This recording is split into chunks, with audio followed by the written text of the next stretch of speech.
and sell this podcast.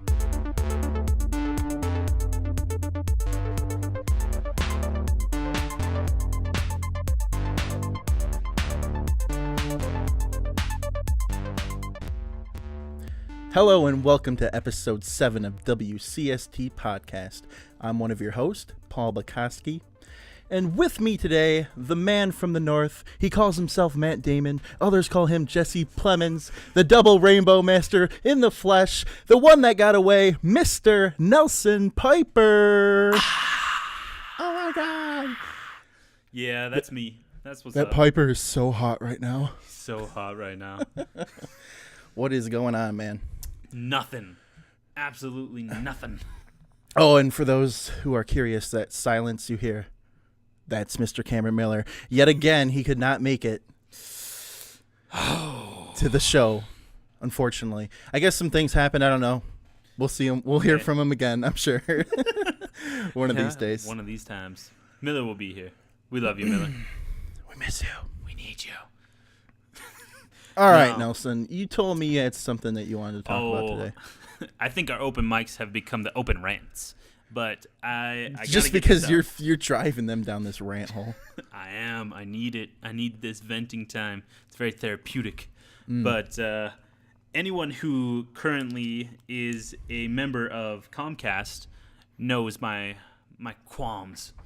All right, so I have to go into Comcast, and about 2 months ago, I moved into this place, my current residence.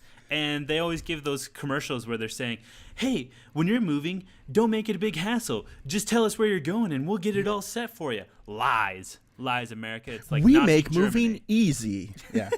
Yes. Okay. All that is crap. It took me, long story short, 3 weeks to get my service set up and over 2 days logged. So 48 hours talking on the phone with Comcast. Is that an exaggeration? Absolutely, but not by much. That's downright unacceptable. Unacceptable. It goes, that's going to be something for the customer service rep. Let me transfer you. That's going to be on the technical service. We'll have to transfer you. And literally they did that 3 times. So by my last conversation with anyone on the phone, I said, all right, you are not going to put me on hold. You're not going to go get your supervisor. You're just going to help me right now. And then expletive after expletive, I finally get this situation resolved. And someone comes out to my house the next day, very nice, gets it all set up. He has to do one stupid thing. Wait, hold on. So you bring your old equipment to the new house, so they literally just need to hook it up, right? You already have all your TVs set up? It's my thing's already activated, the account, but for whatever reason, the Comcast, I can't get cable. It says the information will be coming on shortly. So basically what they tell me is that Comcast hasn't been used at this apartment in over 2 years, so they need to switch this little cable thing.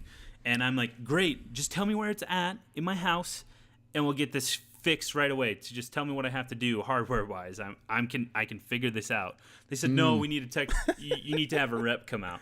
And I said, okay, it's been 3 weeks now trying to get this whole thing taken care of with you clowns, and Did you call her a clown on the phone? Yeah. You damn clown. You joker. I gotta get my Jerry Springers. But I said, there's not going to be a fee with this, correct? Because I know there's normally a $50 fee that gets tagged on whenever I have someone come out. And they said, no, it'll all be taken care of. And I said, wonderful. I doubt it.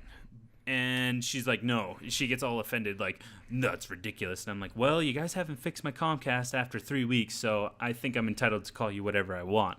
But after that whole ordeal gets resolved and taken care of, I ask the tech, that's the thing that frustrates me the most, is I get reassurances about 4 or 5 times now that I've been dealing with this so long. I said, okay, there's not going to be a fee attached to this. You have everything set up for my HD. You also have everything set up for my Wi-Fi. Everything's good, correct? He said, yeah, absolutely, no problems. Second he leaves, that TV, literally, the Comcast goes down. It's the second that door shuts, it's down. And yeah, bro, it's all good. It's good, man. I'm just going to get the hell out of here. So I book it, and I grab him. He comes back in. Grab him by the throat. I'm like, what are you doing?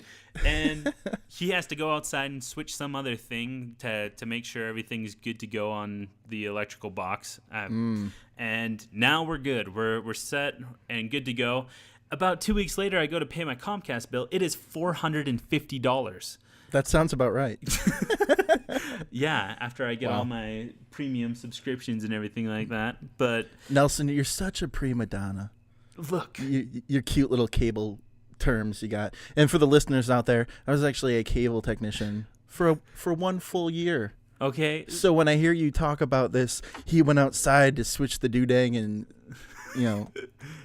biscuit whistles or whatever. I'm offended because being a cable guy is tough work, and I can already tell. The situation is that he went outside. There's this big box. It's full of messy wires. There's no labels on it.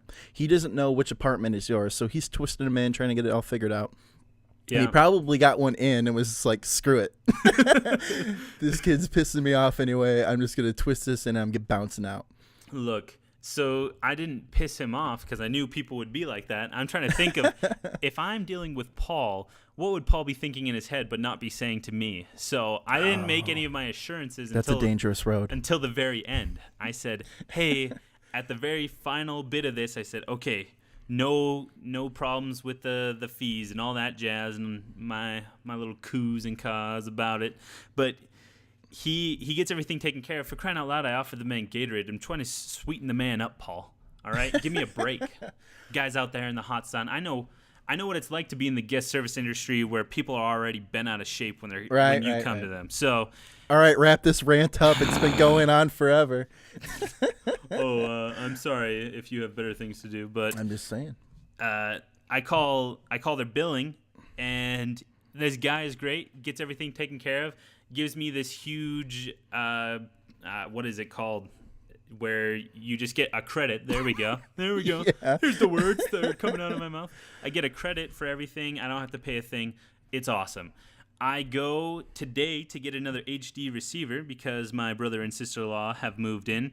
And I come onto the phone and they say, is your account for Nelson Piper? I say, yes. And the automated lady says, you owe $520. And I said, It went up? oh, yeah, because I had another month of bill tacked on. So okay. I just threw my phone. I was done. And when I finally got to Comcast, the lady that helped me, she wiped it all away, but she was like, yeah, I see the notes here. They didn't apply the credit, but the credit's there. And I said, that's awesome. Yeah. So thanks they for love doing to your play job. that game. They love to play the game where it's like, okay, we told them this, but we're to see if we can get away with a $500 bill. Yeah. See if And, like he they pays it. like to push it. Yeah, they like to put it in your hands. If you're going to confront them, then they'll fix it, but if not, that's the cable game. All right, I love this story, but holy crap. What a rant. Yeah. Thank you, Nelson Piper. Yeah, there we go. There's my therapy session. We're done. That was nice. So, moving forward, I want you to imagine something, all right? The year is 2154. Mexico has taken over the world, and all the rich people live out in outer space in Halo. Okay? All right. You see where I'm going with this? I do. So that brings up our first movie, our big A-list movie of the week. And what's the name of that title? We got Nelson? Elysium. Elysium. Starring Matt Damon and Jodie Foster. Matt Damon. Wait, you mean you? You're in this movie? Yeah, I actually was a stunt double. Little did you know. Yeah. You wish.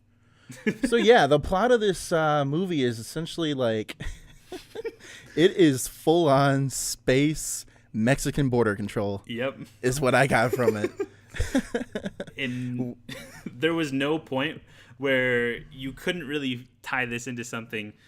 Every time you're not like, whoa, this is so unique and different. You're like, oh, that reminds me of the Mexican Border Patrol. Oh, that reminds me of the healthcare policies that we are currently dealing with. Yeah, but that's actually one of the things that I really liked about this movie. And it, who's the director of this film?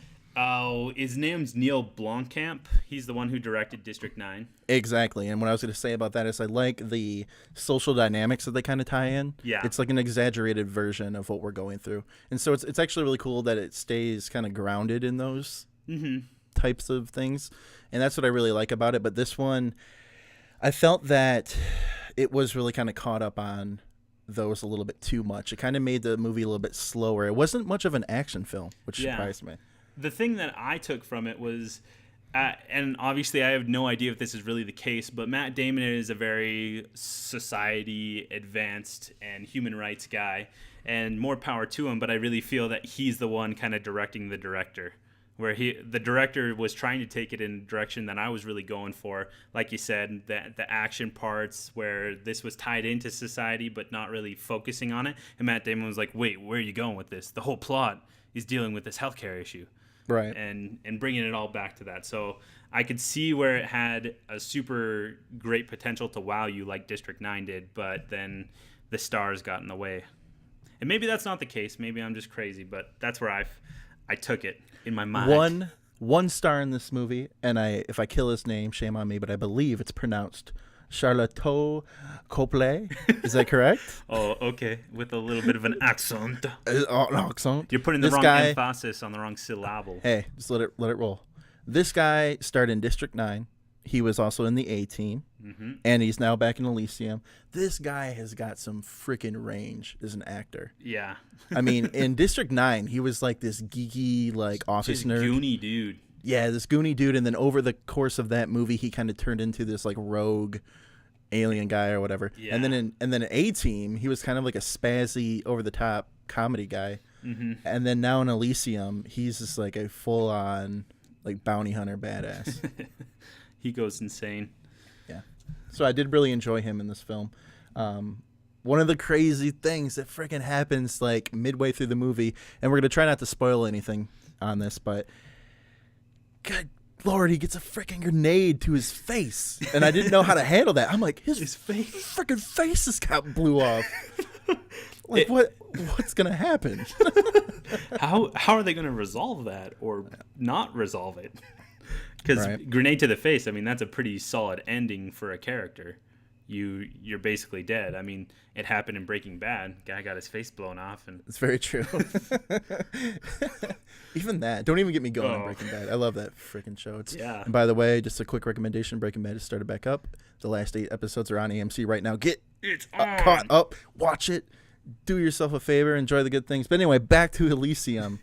Yeah, he got his face freaking blowed off, and then they put him in the microwave and fix his shit. He's good to go. Put that thing on defrost.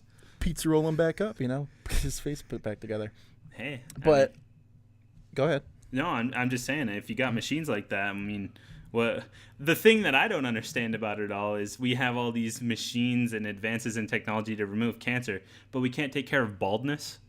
Matt Damon here. Yeah, having a little trouble growing. Well, he couldn't afford it. Oh, true. Right. Medicine at its price. Okay, so give us the overall, just the rundown here. The rundown. Elysium this weekend. It started on August 9th. It's about an hour and 49 minutes, so that's a good length. That's perfect. It's a good chunk of time. Mm-hmm. Its budget was $115 million, and it came in domestically at just under $30 million. And with the foreign box office here, they came up to a total of $40.7 million. So a good range, but it was actually a little bit of a slump. Pacific Rim did better with their Jaeger bombs, and actually Oblivion did better than this one as well. But Elysium was going up against Oblivion. Oblivion did better than this. Wow. Yeah. That's another story. Did you see that film? Yeah. That's a whole nother thing. But really quick, just tell me personally, me and you were just talking, Nelson. Okay. Did you enjoy that film? Oh, I did not see the fact that there was going to be clones in the danger zone. Don't ruin it. So this is me and you talking right now. All right. They're not listening. Did you like that movie? I know you're not a big fan of Tom Cruise. It was a 4 out of 10 for me with Oblivion. Oh God! All right, we're done. All right, and we're back. So finish up those Elysium scores, Nelson. All right, we'll polish them up here. So Elysium for me, I liked how society was brought into this. I missed some of the action, but the thing that really brought this movie to a 7 out of 10 for me was the Charlotte Copley. Hold up, hold the phone. This is episode 7, Nelson. I gotta give you what to rate it with. And this week, for Elysium, we're going with face grenades. So face how grenades.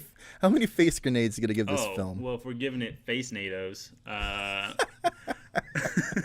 face grenades. Got some face bombs. All right, we're still sticking with the seven face grenades. Boom. 7? 7. Solid 7. Okay. Grenade sound. Is that all you got on your little agenda there? Can I Yeah. speak? Hey, you interject whenever. Okay, all right. All right, so you're at 7 face grenades. I'm going to have to come in at 7.5 for this. Mainly because I gave Wolverine a 7. and I got to keep with my staff. I carry a level of respect when I score a film. And I believe that maybe, just maybe, I gave Wolverine a little too much. And so I got to bump up Elysium up to a 7.5.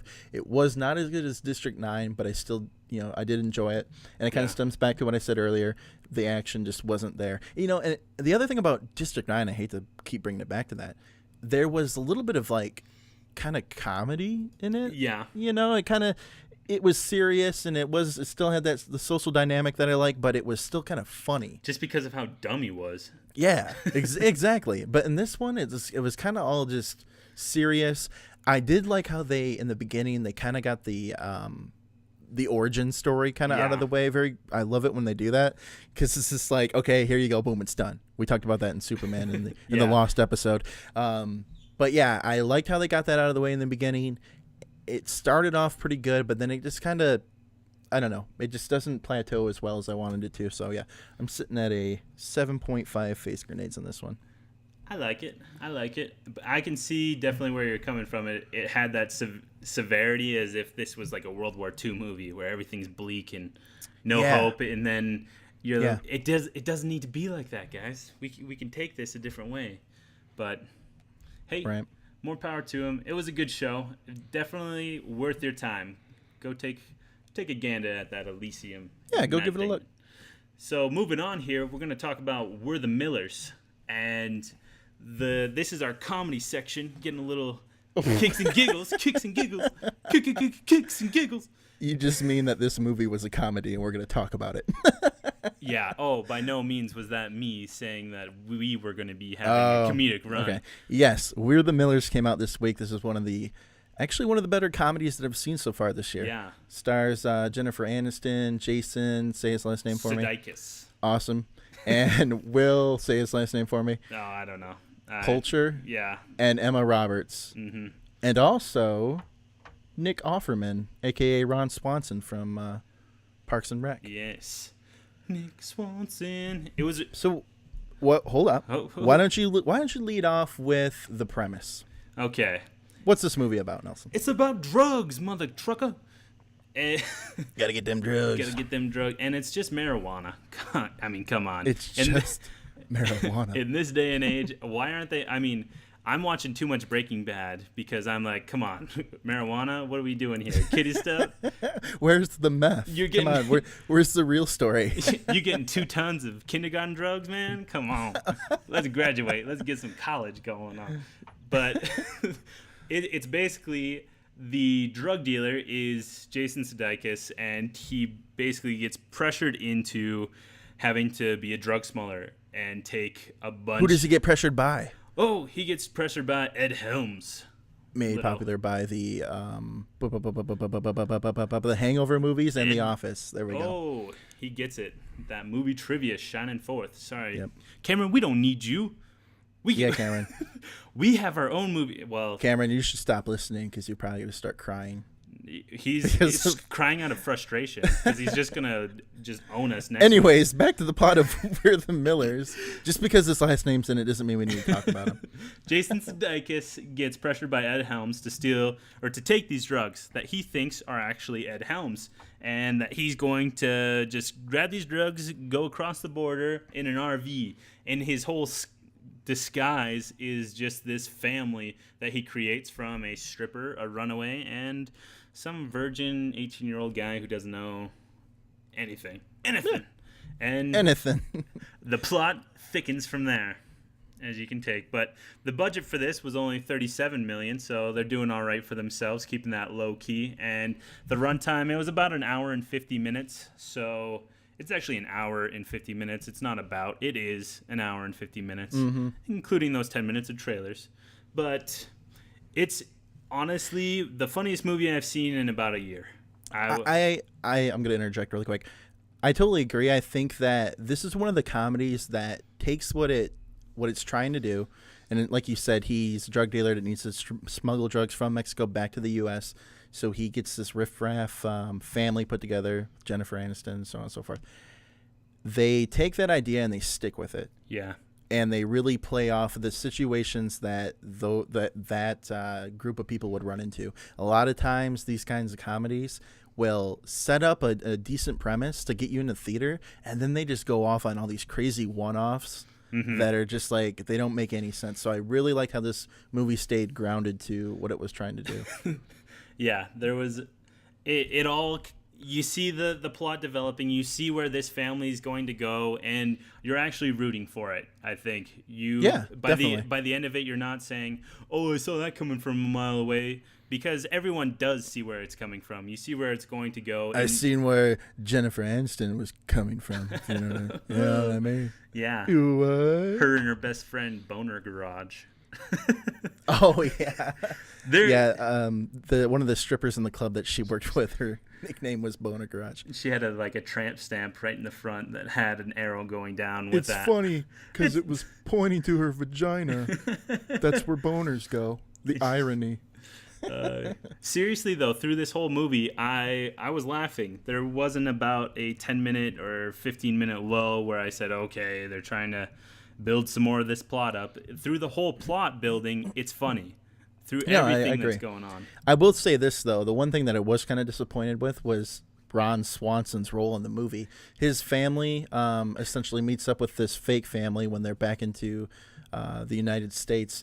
And I feel like it's just kind of, I don't know, it's kind of forced in there. I think they had more in mind that they wanted to do, but they couldn't really get it across, maybe. Yeah. Or maybe they kind of ran out of time to make it as good as they wanted to. But I just felt like that area of the movie was a little bit slow. But other than that, though, I really did enjoy it. Yeah, for sure. They kept everything interesting. I kept looking at the main guy in the Mexican cartel. His name escapes me. He was. But anyways, what about him? I don't know his name either. Pablo Chacon. Okay. Pablo Chacon. His face, for whatever reason, he reminded me of the guy from Holes, the kid. Oh yeah, Zero. Yeah, Zero. Yes, I remember that name. Hector Zeroni. Eat it, Cameron. Eat it. But the whole time I'm looking at him, I'm just seeing this kid who was digging holes the whole time as an adult. And granted, it wasn't him. But yeah, even the crappy like villains in this movie were fine. Yeah. Like a lot of times they force way too much dialogue on them or involve them awkwardly or show them doing bad things. It's just like, okay, yeah, he's a bad guy, I get it. They really kind of don't waste time with that. It's just like you see him, you know he's bad, and that's it. Yep. You know? And that's all you got. That's all you need. And he comes in when he needs to be the antagonist. And you don't need to see any more buildup of the guy. So overall, this director, Rawson Marshall Thurber, does a really good job. I know. What else has he done? Do you know? I don't know, Gerber ads? No. He's all over them babies. It's the Jennifer Aniston. He did Dodgeball. That's the one where he was. Oh, really? Yeah.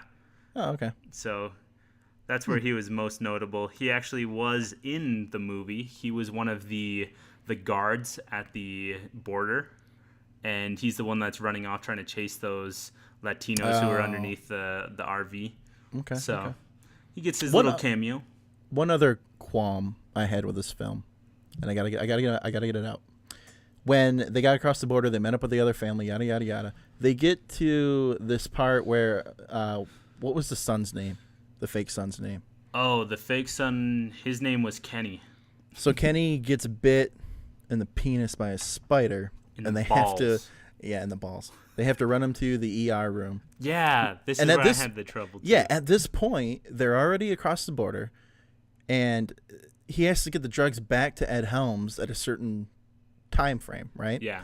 So they're already back in the U.S. He gets hurt, so they take him to the hospital. And for whatever reason, the movie makes them stick together. Yeah. Like it's a bad thing for this fake family to separate. I'm like, he's on a time frame. You guys stay here and watch out for him, and then go get the drugs. You know what I mean? Like that was one of the things that I'm like, I don't know about that, but the thing that I didn't get about it was the lack of documentation. Like, I'm sorry. What? It bugged the crap out of me. I'm like, there's no way this kid's getting treatment if you're like, okay, who's the father here? Oh, yeah. No, that was on my mind, too. Like, these aren't your parents or anything like that. We don't have any documentation like Proof that. of insurance. Yeah. Gosh, we are totally just taking this movie into the ground. Well, the documents weren't right, and... We didn't really see how they paid for the treatment for those bites, and I mean, he's just racking up a bill. There goes your $500,000. Say goodbye. You know, that's it. Yeah. All right, let's just move forward. There were a couple unrealistic ones, but I think, and back to like what I said, because it stays so grounded. Mm-hmm. I think that's kind of why it throws us off, because you're starting to think like, okay, this could really happen. Yeah. And then they kind of do some stupid stuff like that. So anyway, it's off our chest. Let's keep moving. I'm going to rate this movie this week. How many beavers are you going to give it?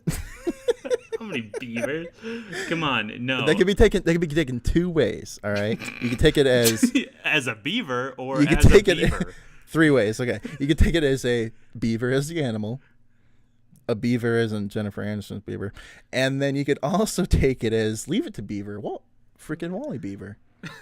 Because that one kid reminded me of him. So, anyways, how many beavers are you going to give this one, Nelson? Gosh. For all of you listening, make sure to check our movie ratings page, where I will have to make an icon of exactly said why. beaver. And Face grenades and beavers. So, thanks for making my life a little bit more difficult on that one. But I'm going to give this one... I haven't gone past the 8 limit, and I don't think I'm going to. Oh. But it's staying at 8, and okay, it's sticking at 8. So that's the highest I've gone so far. I'm giving it an 8 beavers.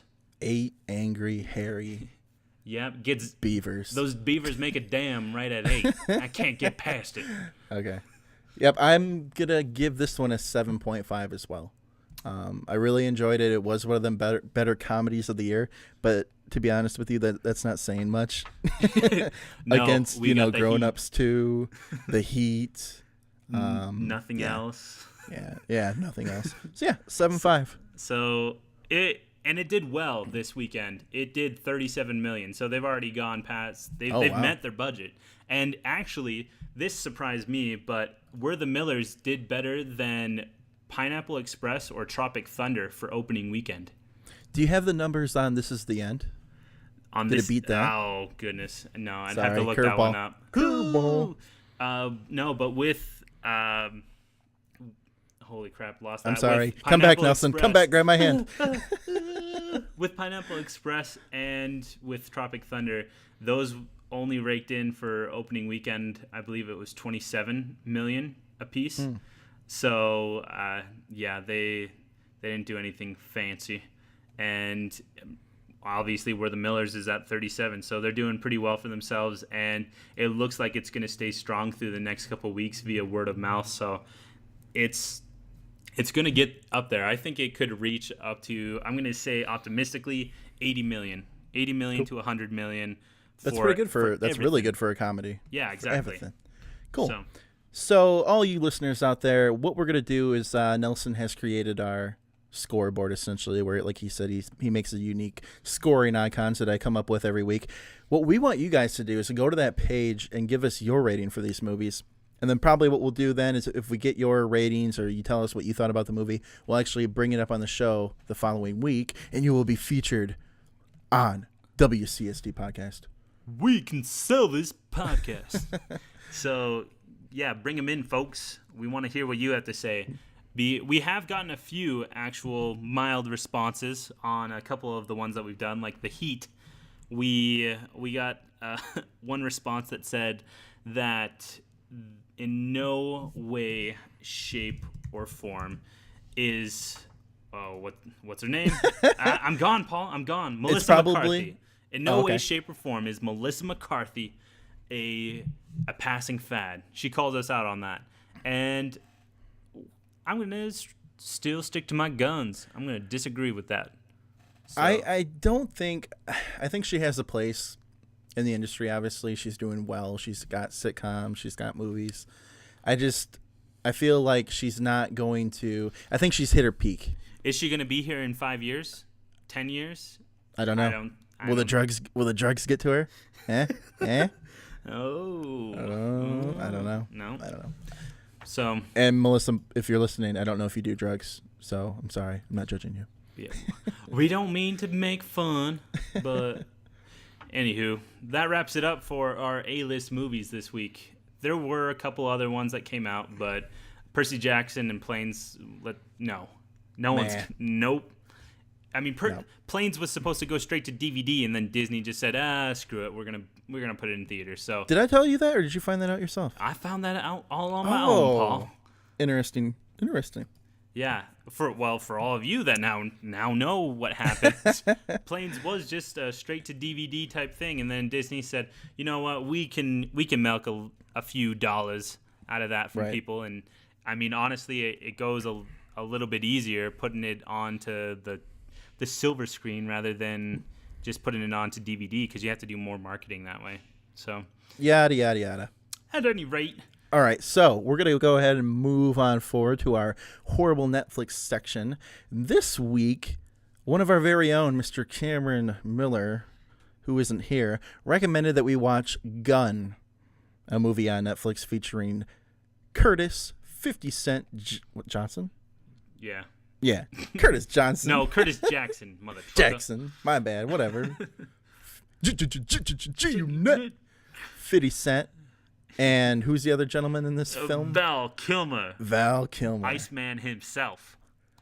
So Cameron put it out there. I said, all right, well, we're going to watch that one this week. And then he bails out on the episode. So Nelson and I get stuck watching this 50 Cent movie. And I told him before last week he tried to make us watch this movie. Yeah. 50 Cent has a number of films that he's put out. Get Rich, Die Trying. Freelancers. Freelancers, Before I Self-Destruct. Basically, he got his money from rap, right? And then he said, you know what? I don't know why. I just gave him that from accent. the streets, Paul. He got his money from the streets. He's a thug in the streets, and then he start working widgetry with his words, right? He gets out of the streets. He becomes a rapper, and this isn't a movie anyway. This is his 50 Cent's life. He becomes a rapper, makes all this money. He gets bored, and he goes, "Okay, I'm gonna go and make films based on the things that I would do in the streets." And that brings us to Gun. He's essentially a underground guns dealer in this film. Yeah. And Val Kilmer, right? That's his name? Val Kilmer. Is a washed-up, has-been, prison release, whatever, deadbeat husband guy. Yeah. And there's your movie right there. What do you got to say about this one, Nelson? Honestly, if you can understand what 50 Cent is saying ever, then it's a riveting plot line. I actually had to turn on the closed captioning to get what he was saying, but there were just so many parts of this movie where, again, they're trying to make it seem so serious and so cutthroat that you just start laughing at it. Yeah, it is definitely over the top. I love how in the very beginning they're talking about all the different guns. So, like, they're in this back alleyway. 50 Cent rolls up and he's like, "Yo, I got these AR-15s, these AK-11s, or whatever the hell." He's naming off all these guns. Yeah. It's probably a good 3 minutes of just gun dialogue. And you're like, okay, he knows his guns. It's got the minimum recoil, so you can get in there, shoot them up. But you can penetrate a 6-inch concrete wall. Yeah. So you get that feeling, and then Val Kilmer comes into this, and of course his very first scene, just from those first 5 minutes of the show, Val Kilmer, when he comes in, he's not going to say much. When he does say something, if someone doesn't know what he's saying, he's going to headbutt them or punch them, knock them out, and then someone's going to be like, "Oh, it's cool, man." And that's exactly what happens. Some entourage guy comes up, stops him from getting to 50, and says, "Hey, what are you doing, man?" And he's like, I just need to speak to a friend. And he says, he don't know you. And he headbutts him, knocks him to the ground, and then he's about to get up and retaliate, and 50's just sitting over there staring down at the table. He said, "It's all right, man. He cool." Yeah, he's like, yo, step into my neighborhood. You know? And oh gosh. Yeah. Whatever. I will say this though. I felt that 50 Cent, and don't agree with me if you don't feel this way, but I felt that 50 Cent was out acting Val Kilmer. Oh yeah. But And I don't know if that's necessarily a good thing, but I definitely felt like I would, when I was watching it, I'm like, yeah, I'd probably let 50 Cent be like our underground bad guy, or, you know.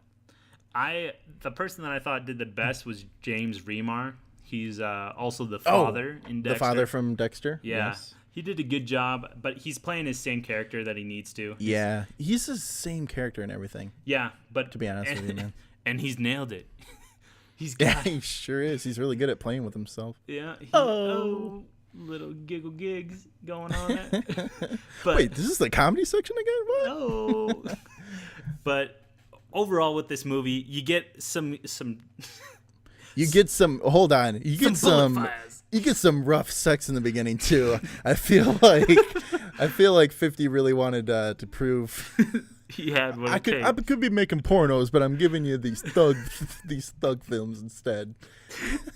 I think it's honestly part of his resume for his next little bit he does in acting. Hey, I don't know the actress's name though, but man, she was pretty hot. The model. Yeah. I don't know. I'm sorry, listeners. I don't know her relevance to the film. She was basically like, I guess, 50 Cent's boss. Yada yada yada. Doesn't matter. She's pretty attractive. Mona. Is that her name? No, well, that's her name in the thing, and her actual name is worse than what they have in the show. It's Lala Anthony. Okay. Lala Anthony. It's probably a stage name. To protect her, like Right. Rose. Right. So. Anyway, moving forward, Nelson. We got anything else to say about this film? There was a horrible gunfight with Danny Trejo. That was about it. Man, I hope they step in this cold. Man, we gotta shoot someone up. I'm trying to keep the expletives. Like, he's got a gun. He got. Because he's so bloated, man. He's like I can't believe he used to be Batman. Like when I look at him now, I'm like the bat mask wouldn't even fit over his bloated head right now. He's looking pretty rough around the edges, but they're in this alleyway. They're in a Mexican standoff. 50's gonna get shot, and Val Kilmer's like, "You got a gun," and he freaking shoots him. There's a random point in this where they're torturing some fat dude upside down.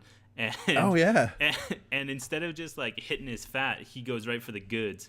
50 just takes a metal bat to his nuts and just goes crazy. And Val Kilmer goes pinata. Yo, 50 gonna go pinata. Pinata on your. Sorry, Lady Gaga. He's gonna go pinata on your ass, son. And Val Kilmer just can't take it, so he's like, "Fine, man, I'm gonna end this." I don't know where all these voices are coming from. Another one of the awkward. Really quick, just to set the premise, right? We know that 50 Cent is the underground gun stealer. Val Kilmer gets released out of prison, and right away I knew this. He's actually working with the detective trying to catch 50 Cent in the act, and they're trying to double-cross 50 Cent to get him into jail. That's the terms for Val Kilmer's release from prison, right? Yeah, he's the new CI. So anyway, we get about 3/4 of the way through the movie, and 50 Cent calls up Val Kilmer, and he's like, "Yo, come down to the subway. I gotta talk at you." I love how my 50 Cent impression has changed every time that I've done it. I gotta talk at you. So anyway, Val Kilmer gets down there, and he's like, "Let's take a walk." And so they're walking down this dark station, and they get to the end, and 50's like, "I came down here to do some shooting. What'd you think I was gonna do?" Oh, I don't know. Kill me in this abandoned alleyway. That sounds pretty good to me. It was just so awkward. He's like, "I want to make you my number one boy, son." The thing that bothers me is Val Kilmer noticeably pulls out a gun from his pocket and puts it in front like he's still has his hand in his pocket. And 50 Cent's looking at him the whole time. And at one point, does he like, hey, what'd you do with your hand? It looks like you probably grabbed something from your pocket and took it out. Yeah. Like, there was just this built-up suspense where you're unbelievable. like, Fitty knows what's going on. And then, no, I just came down here to shoot something. What'd you think I was doing? Shooting some sewer rats. So to wrap this segment up, I want to talk about the last scene, the big spectacle here. By the way, I believe this film was shot in Detroit, or at least they wanted it to be. Yeah, it was. They were talking about Detroit. So then the final scene, there's a big gun deal, and Val Kilmer gets the cops involved, and we have this big, huge, just crazy gun show, or so you would think, and it's like full of like the crappiest police B actors I've ever seen in my life, and it's just ridiculous. Like 50 Cent gets this really big like Halo sniper, and it's just like he's like spinning around like shooting at the cars, and I don't know. I just felt like it was okay until the end, actually. Like, the climax was just retarded. Yeah. I feel like this movie was trying to go Training Day and just couldn't reach it. Couldn't get there. And, I mean, obviously it's a lower budget, but still, they spent $10 million on this movie. That was the budget for this movie. And it just blew me away at really how horrible it got to. What point each of these actors could hit their lows, and in every scene the director just takes it that way. His name's Jesse Torero, and you may know him from his high-rising budget films of Soul Plane and Freelancers. So, I mean, we're not going anywhere special with this guy, but let's wrap all this up. We're done talking about guns. We're done with Fitty. Let's wrap it like it's freaking Christmas in this. All right. Insert 50 Cent pun. 50 Cent pun here. We're going to go. So, hold on really quick. I think there's some confusion with our horrible Netflix segment that we got going on here, especially with you, Nelson. Yeah, I don't know where we're going. You keep dropping a score out of 10 when we get to the horrible Netflix segment. You're like, I give it 10. And we're like, no, it's the baseline thing. So, I'm going to say what I believe is right about our horrible Netflix segment. And again, this is a work in progress. If you guys would give us feedback, we could alter it, and so on and so forth. But what we're trying to do is we're trying to find the worst movie on Netflix. Okay? This week we watched Gun. Now, is Gun worse than our current baseline? Our current baseline is 500-mile-per-hour Storm. No. And that is a huge no. Yeah. I would watch this movie again just to laugh about it. Yeah. Whereas 500-mile-per-hour Storm, I'd rather go out in a storm and take my chances than watch that crap again. I could see another hot air balloon. So I just wanted to clear the air with that. So what we want the listeners to do is every week we're going to take probably 3 movies. We'll post them up on Facebook. And we want you guys to pick of the 3 which one you would like us to review. And then from there, we'll determine if it's worse than, our current baseline, which, again, is 500-mile-per-hour Storm. Yeah. So pretty clear. Where would you put this above 500-mile-per-hour Storm? I hate you. This is what I'm talking about right here. You derail it. So explain your logic with this. I solely did that to have you hate me. I know, but what was your thought process on that before when you were doing it in previous episodes? Seriously, I'm trying to give this almost like a heartbeat. Like, is this rising or is this going down? Are we going up and down? And I understand after last week and you guys chewing me out for that. So I learned my lesson. You're like a dog that just got whooped. I just 50 Cent your old bitch ass. All right. That's right. He's going to take your share. You got a problem with that? I'll blow your head off. I would be happy to give you my share. And just for all the listeners out there, that's one of the lines in this movie. Anyway, I don't even want to keep talking about it. It's done. It's done. It's gone. We've seen it. It's off the list. We're still sticking with 500-mile-per-hour Storm. I said that way too much in this episode. Moving forward, we're introducing a new segment. Oh, yeah. We're revamping this. We're revamping a new segment? No, we're revamping the podcast. We've been going too much on the structure. Now we're changing it on. We're going to change it up a little bit. We're introducing a new segment that I've been wanting to call ever since we started this. It's called Trailer Trash. Nelson, can you explain what trailer trash is without me interrupting you and explaining what it really is in my mind? Oh, man. So this is how it really is in the mind of Nelson Piper. Trailer trash isn't what you think from the title. We seem to do that a lot with our titles. It's not what you really think. We do a poor job of titling our titles for subject matter. But trailer trash is just a bunch of trailers that we watch and we review them and see where we think that movie's going to go and where it could really land in the box office. Yeah. So I think that's a good way to put it. So what we're going to do is we're going to pick out a couple trailers that we've seen over the week. We'll actually play them, and you'll hear the audio from the trailer, and we'll then discuss what we think of that film. What we're going to do is we're going to have the audio version on this week's episode, and then we'll also have a video version where you can watch along with us and on our YouTube channel and give us your feelings about the trailer as well. We want you to be involved. we need it.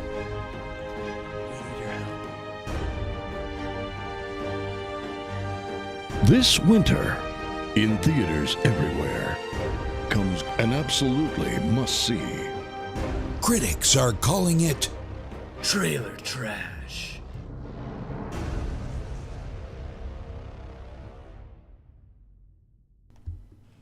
YouTube Geek Week. The following preview has been approved to accompany this feature. Stop rating it. Stop rating. Don't I can't. trailers. No, the listeners can't read.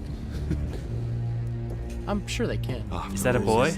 Is that a girl? Doors. There's a man walking. Come to visit me, brother. Why? I hear Loki's voice. To mock. I thought they put a big golden retainer on him. We're gonna just man. throw in I chairs trust like it's nobody's business. If you did, you'd be the fool I always took you for. Oh, brothers trust. Oh,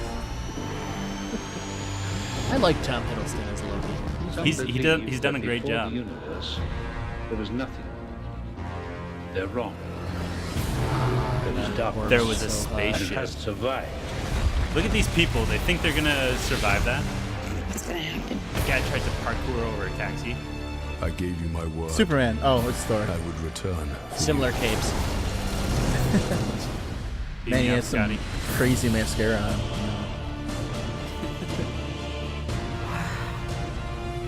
Face an enemy. Their world looks a lot different than running to the the field. original Them- Thor. No need to Yeah. run. You must be truly desperate to It's come the to general me for help. from If we do Pacific nothing, Rim. they will destroy us. Is it Yeah, him? Kyle X. Where is Wines. it? That's where she's About from. betraying him. I'll kill Oh, you. the woman you mean. Yeah. it's the dwarf That's from New from York. Lord of the Rings. I like her. Gimli. She just Hulk punched him from New York. I just like that their laws just can be broken. Oh, you've been banished for forever, but we'll take you out for this. Sorry. Your family.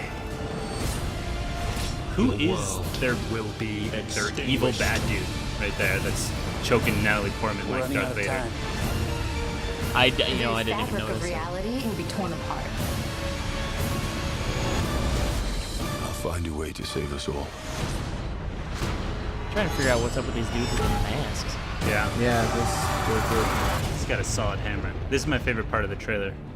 This big stone dude comes up. Where it says the Dark World. No, right here. He's out. another Hulk punch. That was anticlimactic. Anyone else? That's what Chris Hemsworth thinks too. So Thor 2, 1108. Yeah. You guys excited? Yeah, fairly. I am pumped. I guess. Thor is one of my least favorite Marvel characters. I understand the necessity for him to be in there and with the Avengers and everything, but I'm just not a huge fan. So Yeah. he's too overpowered for my liking, I guess, a little bit. I think with that, At least how I think he should be anyway. well, with the original Thor, honestly, I never followed anything with Thor in the comics or anything. I don't even remember him really in any cartoons, but He wasn't really around yeah, like, exactly. prior to this stuff coming out. I So- mean, not outside of the comic world. He wasn't really in like TV shows and stuff. Yeah, so I didn't really care for. I mean, when this movie came out, Thor, I just thought, oh, I'll go see it, and it had its playability to it. I liked the action in it, but Avengers is where I really liked Thor. All of his banter and everything like that, I liked what he had to offer. So You know what's really magical? How Cameron has magically made his way into this segment. You weren't here for the first half, but now you're here. Yeah. For all you listeners, I guess this is the part where we've Quentin Tarantino'd Did you tease this as just you and Nelson doing this? Yeah, this is part of the first half. Oh, what a treat for our listeners. Yeah.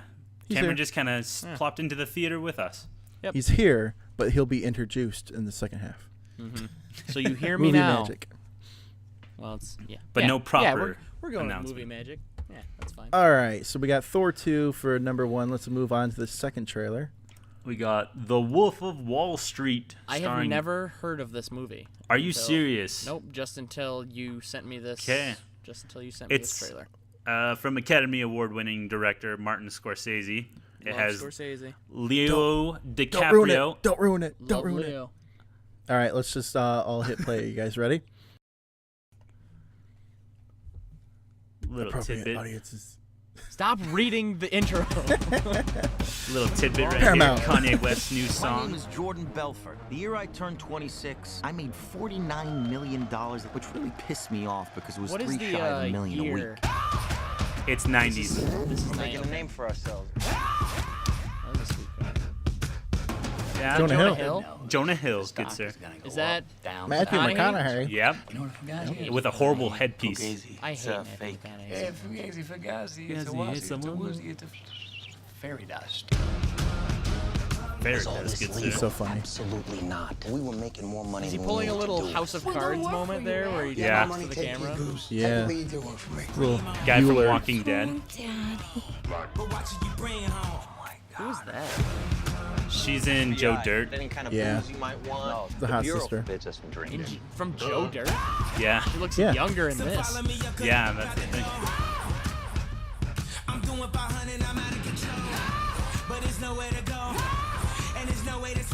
I feel like I'm getting like a little bit too caught up in like just watching it. What is it really about? Big money sign. They just at the time they stick. own and have so much money that they don't know what to do with it. And from this, it's looking like they become just obsessed with the money, get into some gambling and schemes, and that's probably how they got all their money to begin with. So, I thought they got all their money from Wall Street. well, not legally from Wall Street, I should put. Hey, monkey. This It's where it's trailer looking really interesting. plays into that song very well. Yeah, Was that Kanye? yeah, that was Kanye. His There's new, Jesus. and In a Liska Piper favorite. indeed, hey, that was post Taylor Swift, Oh, and she likes the pre Taylor Swift. my bad. Dun, dun. The Wolf of Wall Street. Do we have I like don't know. is coming soon just like It's completely- November 13th. So both of these movies of are this actually year? coming out in November. Yeah, November 15th. Sorry, November Thor 15th. is coming out this year? Yeah, November 8th. Crap. I thought that was first quarter next year. No, November 8th for that one. It's the Captain America that comes out in the first quarter next year. Yes. But with the Wolf of Wall Street, I'm really digging it. I think Leo's just gonna knock this one out of the park. But I mean, knowing absolutely nothing about it other than that trailer we just saw, I'm going to definitely see it, but begrudgingly watch it because McConaughey's in it. Yeah, I don't like how that he's in it, but yeah, it looks good. It kind of looks like a mesh of a bunch of different things. Like it seems some Bueller there where he's talking to the camera. I don't know. We'll see. Let's see what Scorsese can do. And Oh yeah, because he has such a horrible track record. Yeah, I think Leonardo and Jonah Hill, just the fact that they put all three of them together, it was almost a slap in the face for Matthew anyways, because everyone else is Academy Award winner or Academy nominated, and then Matthew McConaughey just has nothing next to his name. I don't And he's have in it. any basis for the comment I'm about to make, but does this movie feel like it should have Brad Pitt in it? Is that just me? Yeah.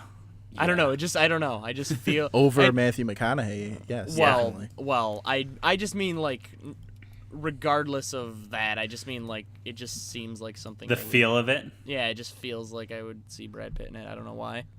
Yeah, I definitely could see where you're coming from with that. And the little moment that Leo has where he's talking to the camera, I just pictured Brad Pitt would nail that better than Leo, but we'll see. You bite your tongue. You hate it? Leo DiCaprio is the finest actor of this or any generation. All right, so that wraps up this week's segment of Trailer Trash. Let us know what you guys think. It's a little bit of experimental piece there. I don't know how it's going to work with the listeners, but take a look out for our video on YouTube as well. Sound off in the comments and let us know what you think about these films. Constantly producing content. CPC. What? We That's out. what Wade does.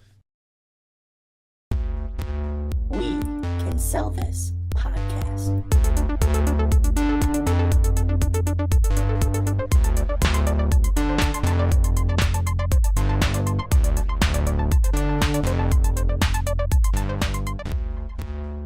Hello and welcome back to the second half of the show. Nelson, how you feeling? Just peachy. Peachy. Speaking of peaches, do you hear that? I do hear that. Sounds like a tussling coming through the windows. Who is it? Who is it? Oh, none other than Senor Cameron Miller. Yeah, I hadn't made like one sound yet. That was pretty impressive that you guys heard me sitting silently in my chair. Hawk ears. Hi, everybody. Hello. We got those hawk ears. How's it going, man? You made it back for the second half. I did. I did. This isn't like being recorded at a later date or anything. They recorded the first half. I got back home at about 2:30 in the morning and got onto Skype and was like, "Hey, I know they're still talking." I was really hoping that you guys were in the middle of the second half, so I could just jump in like in the middle. Hey, how's it going, Hey, everybody! Hey, we can play it off like that. Yeah. Well, it's a little late now. We've kind of ruined it for everybody. Hey, Miller, you just came into the conversation. Not So awkward. When you Not did awkward at arrive, all. we did have a little bit of a backstage talk. You said you got some bones to pick with the listeners. Yeah, this was my idea for opening the. It was gonna originally be the first half, but I couldn't make there.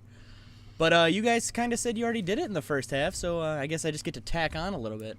So Nick Burns, listen up. Nick Burns, listen up, and hopefully everyone else has started listening to the second half. But really, the only thing I wanted to say was we at this podcast are constantly changing things, trying to see what works. More you two than me, but we put time into this to try and Show up, you open your mouth. Yeah, I show up and I talk. That's usually what I do, and I don't always do that. But we are trying to find things that work and that you guys want to listen to, and there's only one way we can really be sure, and that's if you guys comment, give us your criticisms, complaints, queries, concerns, all that jazz. And I've been a little bit I don't want to say that I'm disappointed in you. I just want to say that I'm a little miffed by your enthusiasm. Oh wow. I'm We love you, really listeners. hoping that I do. I love Spoken all like of a our true listeners. mother. I know. I love all of our listeners, all equally, all the same, just like their moms. But I do want to see more interaction with these people. I want to talk to you guys. I don't really want to talk to you, but I want you to think I do. I want to have phone We tag want you guys with to join the conversation every week. We do. That's why we do this.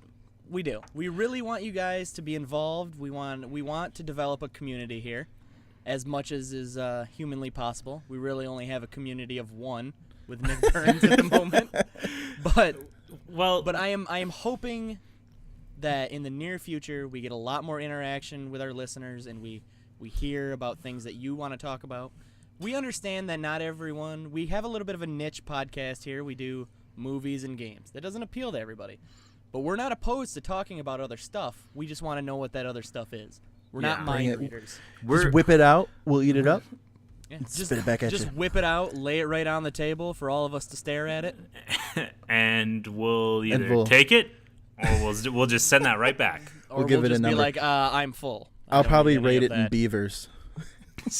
Oh, you don't even want to know about that, Miller. You listen to that first half, and now I have to make some icon of a beaver in multiple forms.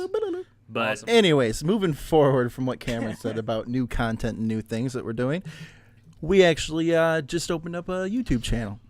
Oh, So you So guys in don't have addition- excuses anymore. You have all these different forums through So which we to reach have us. our Facebook where you can contact us directly via message or comment, like our post. We have our website where our blog is constantly updated throughout the week. Not as often as I'd like, but we're getting there. And now we've opened up the YouTube channel where we've started WCST Play, which is essentially a Let's Play series where we're going to sit down and you guys get to witness why we love video games.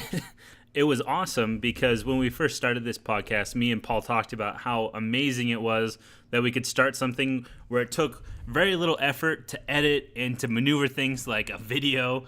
And because of our busy lives and all of our different jobs and time, how we were going to make time to even make a video was just going to be out of this world. And I here we remember are. the conversation with you specifically. We said, oh, we'll just do an episode once a month.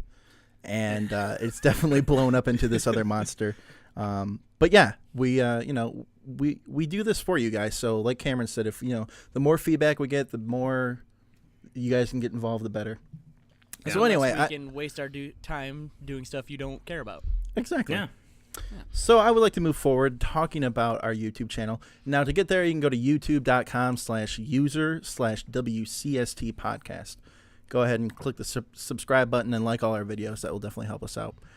The first video that I put up was actually part of the Summer of Arcade that Xbox does every year. This year they have 4 titles on the map. The first one was Brothers: A Tale of Two Sons. Mm-hmm. And sons as in Two as sons. in two sons. as in people, not As like in the birth son. from a female. Yes. as in have sprung forth from the loins of a woman. Correct. Okay. So anyway, clarifying. you can go to YouTube, watch that Let's Play, and enjoy yourself.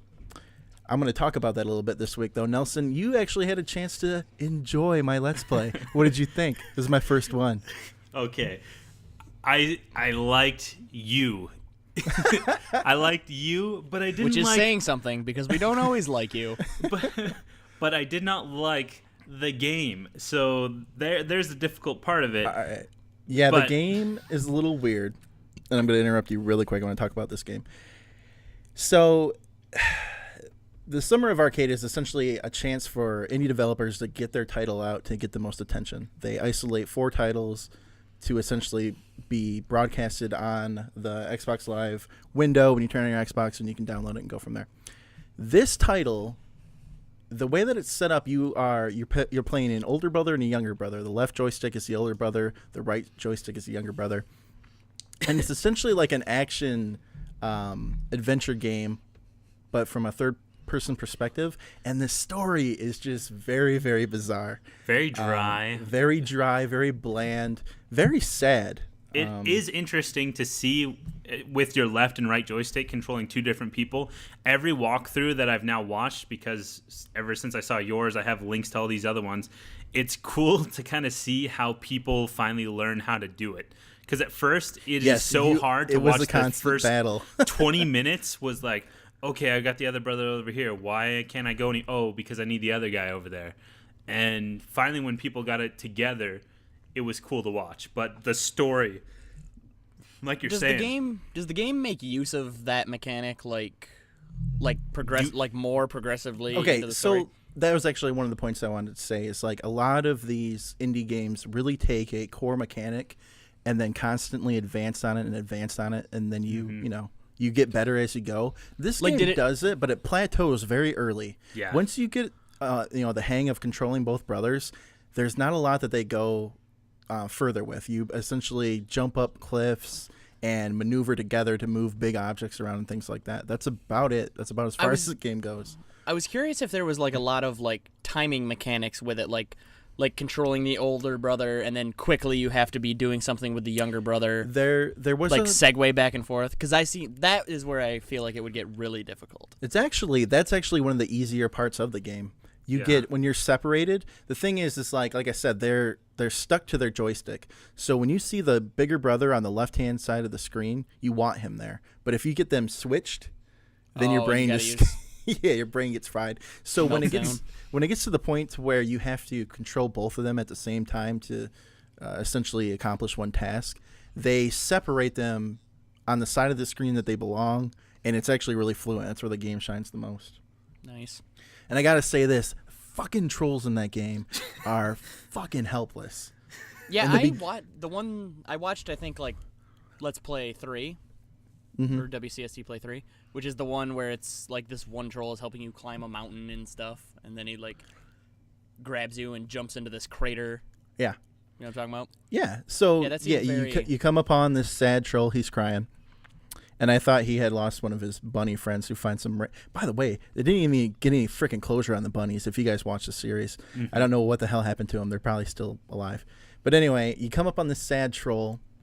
You find out that his hooker troll of a wife is sleeping with this bully troll in the dungeon, and so you gotta essentially slop down there, beat up the one that she's sleeping with, and then they're happily ever after. And the game Real is troll wives of Cavern County. and the game is just constantly doing that. You're just helping all these helpless people, and it doesn't really pick up from there.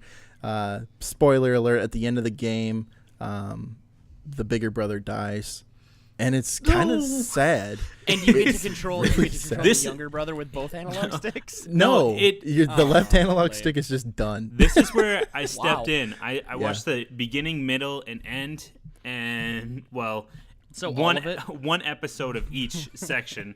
And the very last episode, I'm just listening to Paul give his experience or thought about it that I think everyone else is thinking.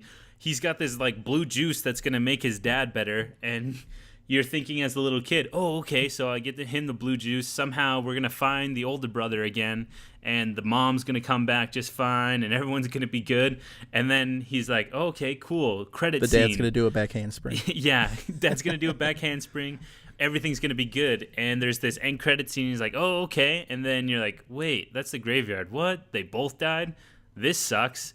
And then the dad just starts crying, and it zooms into the little kid's face, and he's like, Paul just says, oh, I got an idea, Dad. We can just go find that guy that was trying to hang himself and finish the job.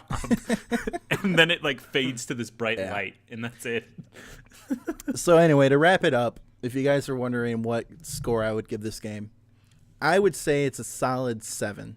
I think the mechanics are pretty interesting. Like I said, it gets pretty flat, though, right in the middle of the game. They don't really...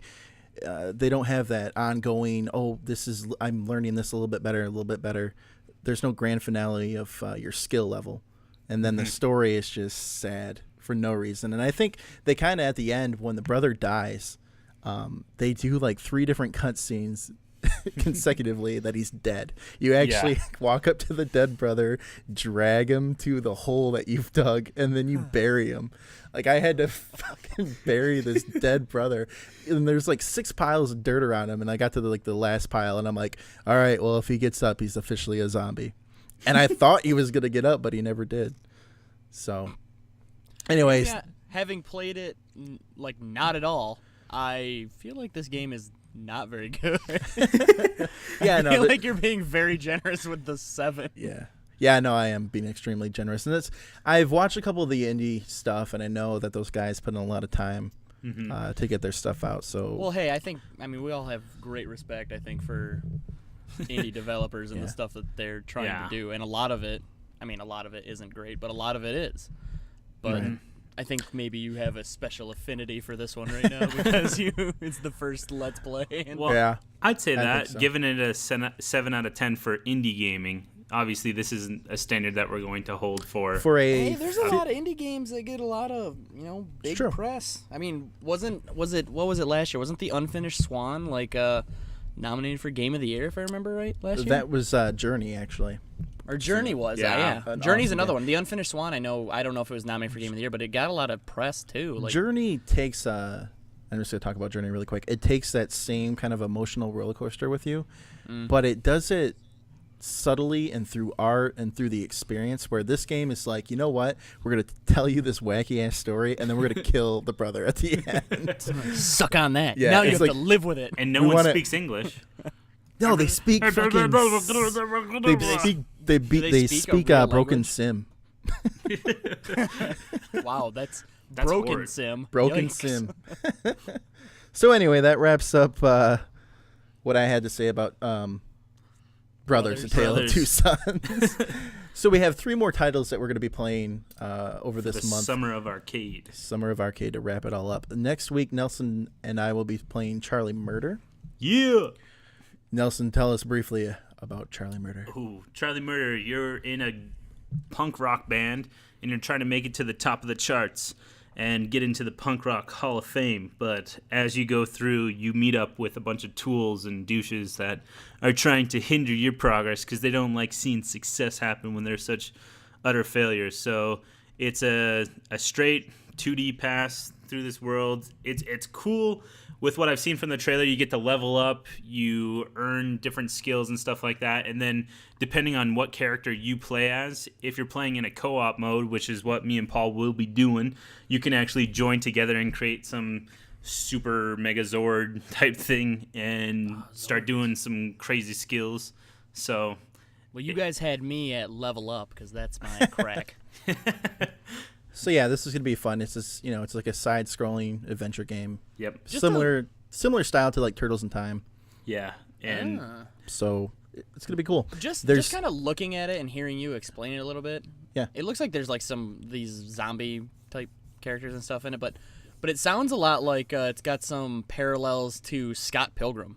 Not necessarily the story, but like the whole punk rock thing. I think it's gonna have the same aura. Yeah, and the way that the game Scott kind of Pilgrim looks like it plays a little bit, like a little bit of a beat 'em up type. It just looks like it reminds me a lot of that. So if you guys want to check us out, make sure you tune into YouTube next week. Nelson and I will be releasing probably 4 episodes at a time. Yep. Starting either Thursday night or Friday night. Just take a look at our blog and we'll let you know. So in addition to that, we got Charlie Murder on the list. That's what we're going to be doing next week. I'm actually going to be out the week after, and that's when Flashback comes out. Now, Flashback is another side-scrolling type perspective game, but this is very similar to Shadow Complex. I don't know if you guys know what Shadow Complex is. No, It's really awesome. I didn't beat it, but I am familiar with it. I played it a little bit. Oh, okay, cool. That came out it's probably like 2009. Probably, Yeah, around there. It's getting pretty old now, but Flashback is essentially a remake of the original. I didn't even play Flashback back in the day, but apparently they're rehashing it. It's going to be an HD version, and it's very similar to Shadow Complex. So I will be playing that one. I'll probably get it out sometime, probably around the same time we do the next game, and that's going to be Teenage Mutant Ninja Turtles Shadow. Oh, Out of the Shadows. Out of the Shadows. So we'll probably release those 2 at the same time. Yeah. And that will wrap up the Summer of Arcade. I know we're going to talk about this game a little bit, but I think since we're talking about the WCST Play stuff right now, me and you had talked about doing the co-op with Splinter Cell Blacklist. Are we still intending on doing that? Yeah, we could possibly pencil it in there. The thing is, I'd have to get it on PS3. I thought you still had it. Do you not have it? No, I still have it. I just plan on getting it on Xbox, but... See, and yeah. Well, I mean, if you and Nelson want to do it, I don't care, but... We'll figure that out. All so, right. yeah, keep an eye out for Splinter Cell. That's coming out August 20th. We'll wiggle that in there somewhere. Another we will game squeeze it in. We'll squeeze it in. Another game that I'm actually playing right now is Mirror's Edge. It's a game that came out back in 2010. Yeah. I liked that game. What are you thinking of it thus far?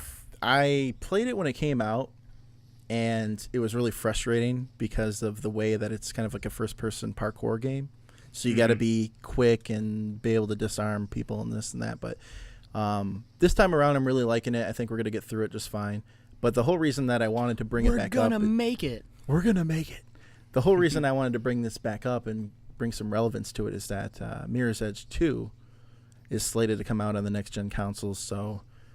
I think we're still well away from that release. We are, I believe we are, but the more that's released about it, it's going to be nice to have that. You will have a frame of reference. You will have a frame of reference. I think it's a game that was overlooked. I think it's really unique in the game. Yeah, I think it was one of those ones that it got a lot of like critical praise, but didn't really sell all that well. Right. Which we see quite a bit in the industry. Yeah. But I played it. Granted, it was like when it came out, so 3 years ago at this point or something like that. But I enjoyed playing Mirror's Edge.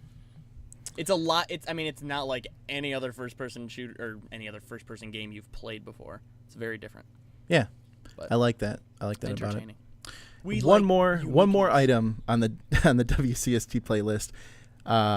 Payday 2 it's actually being released tomorrow. This is a sequel to Payday the Heist, which was a popular PC game. Essentially what it is like it's like Left 4 Dead, but you're actually robbing banks and there aren't any zombies. You're dealing with cops. So it's a really awesome multiplayer rob banks with your friends kind of game. Played it a little bit today, and it's pretty freaking sweet. It's inspired by The Dark Knight, actually. So it has a lot of the similar soundtracks that we had in that opening scene in The Dark Knight Rising, where they had the bank heist going on. You're talking about the second, like Heath Ledger Joker Yeah. at the beginning? Yeah. Yep, that's exactly what it is. So when you were talking about it just now, that was like the thing that immediately popped into my yeah, head. and that's exactly what they're going for. So yeah, that's a sweet game, and keep a lookout for that. That one probably won't be a long series. We'll just do a couple episodes just to show the mechanics of it.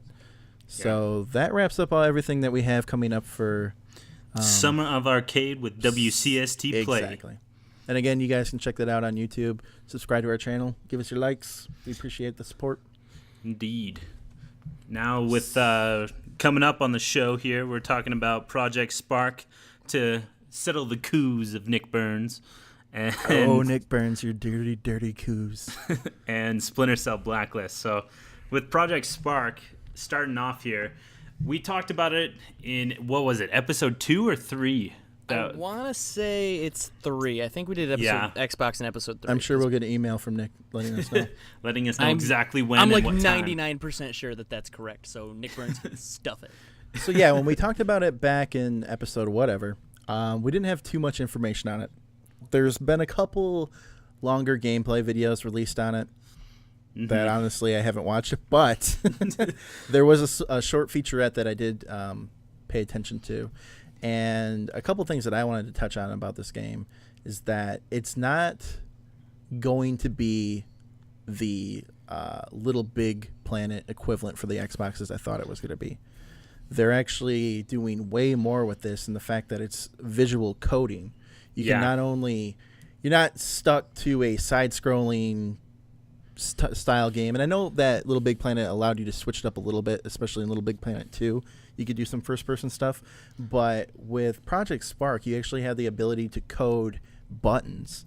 So, like, if you want X to be in action, like jumping or throwing, you actually map out those buttons, and then you, not only that, you control your environment. If you want to be in the desert, if you want to be in the mountains, there's just a lot. It's a lot more in depth than I thought it was going to be, and I think that's going to make or break that game. The audience that they have for this, it's still very kiddie looking, and I think it's going to be, I think it's going to get lost in where it needs to go. I don't think the kids are going to take advantage of the creativity that is unlocked in this game. I don't think the pro gamers are really going to care to play around in this kind of kiddie looking game. You know what I mean? I don't think we'll have that pro gamer group, but I do see that Minecraft kids and Minecraft druggies are going to come to this and just flock to it, seeing the logic that you're going to have with that. And who knows, maybe it turns out to be a big flop, but I see where they're coming out and saying, look, this is what Minecraft's doing. Let's see if this is the next step. We can do logic-based gaming where if you pick up something and throw it, it can explode. It's just a matter of how many people are really going to take the time and put that patience into it of, oh, this controller is going to do this. Granted, something that they've released and stated with Project Spark, you'll be able to have some pre-configured logic plan set up as to how to visually code it. So do you want a first-person shooter? Yes. Okay, here's a mapping layout for you. You can adjust X, Y, Z. They have announced, so it's not all top-down Diablo-looking. No, you can actually hit a bumper and go into first person if you want. Okay. So it's looking a lot more expansive than what we initially thought and even saw, where you're developing the land. That's probably all the same. That's cool. That's something that's been done before. But this part of doing what you had said, Paul, with creating what your game is going to be like and what you're going to be able to do with it is the part that no one's really tested before. So this is just completely, is this shallow water? Are we in the deep end? Right. What's going on? I think you really hit the nail on the head when you talked about Minecraft. I think what they did, the developers kind of looked at Minecraft and said, okay, these kids took this simple game and made it into this extraordinary thing. Yeah. And now they're going, okay, we're going to give you the tools to make something even better. And if we don't get the following that you're going to spend the time in those tools, we'll even meet you halfway with these preset loadouts. So I think that's a good thing, but it's still kind of, teetering. Like I said, if they don't find their audience, and Cameron didn't even know that you could go into first person. Yeah. They got to get that message out there for that game. I'm still kind of where I was before when we were talking about this. I think first of all, I think that this isn't a purchased game. I think it just comes with Xbox One, correct? Do we know that for sure? I can't tell you that. I can't remember. I feel like I read that somewhere, and it just comes with the system. But the issue I have with it is you're going to be taking a long time before I think you're seeing fully developed games and things that are going to be really interesting to people. Yeah. So I think that it's going to be kind of just out of people's minds before the stuff is there that is really going to bring people in. So I'm interested to see how it kind of develops because it's during its life cycle. The only way that it's, I think, and like you said, it's going to take some time to get that content. The only thing that's really going to help this game is when we hit that lull where we don't have any games that are coming out. Yeah. That's going to give these people time to really get in there and push it. Yeah. Yeah, it's like, all right, well, I'm done with Titanfall, I guess. Back to Project Spark, back to my game. Gears of War doesn't come out for a couple months. I guess I better burn some time in Project Spark. And I agree with you on that. But the other thing that I want to say about it is, in the comparison to Minecraft, it's already, without even having seen it, played it, touched it, whatever, it's already infinitely more entertaining to me than Minecraft is, because it's a game. Minecraft is just like a Sims block. Yeah, it's just like it's almost more of a toy than a game. Right. Because you're sitting there, and Minecraft is the world's biggest set of Legos. Yeah. You know what I mean? Where I can just sit and I can create and I can build, and it's awesome. I love finding Minecraft videos online and looking at some of the stuff people have made, but I have no interest in going in there to look at it and do it. And that's all I can really do in there. I understand that there's these dungeon crawler quests that you can do, but it's not like Minecraft has a deep combat system where you're you just basically point and click at stuff. You have to beat Ender Dragon. Dun dun dun. And whatever. But with Project Spark here, wrapping that all in one, when it comes out, what's it going to do? Exactly like what you're saying is going to be its downfall is, hey everyone, here's Project Spark, and then everyone just sits there silently and quietly and tries to figure out, oh okay, so now I have to do this to build my game. Great. All right. I don't know if they've confirmed or denied this on any level, but Project Spark to me would be most successful is if, in the vein of Little Big Planet, if it gives you a campaign. Yeah.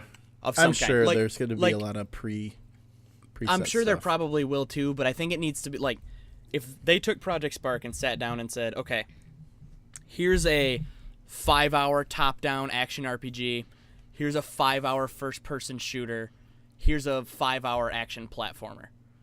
Play them all. These are the games you can create. Yeah. If they show you what it's capable of and get people in the door by playing it for a little while, I think you'll see people more motivated to participate. I can make something better than that.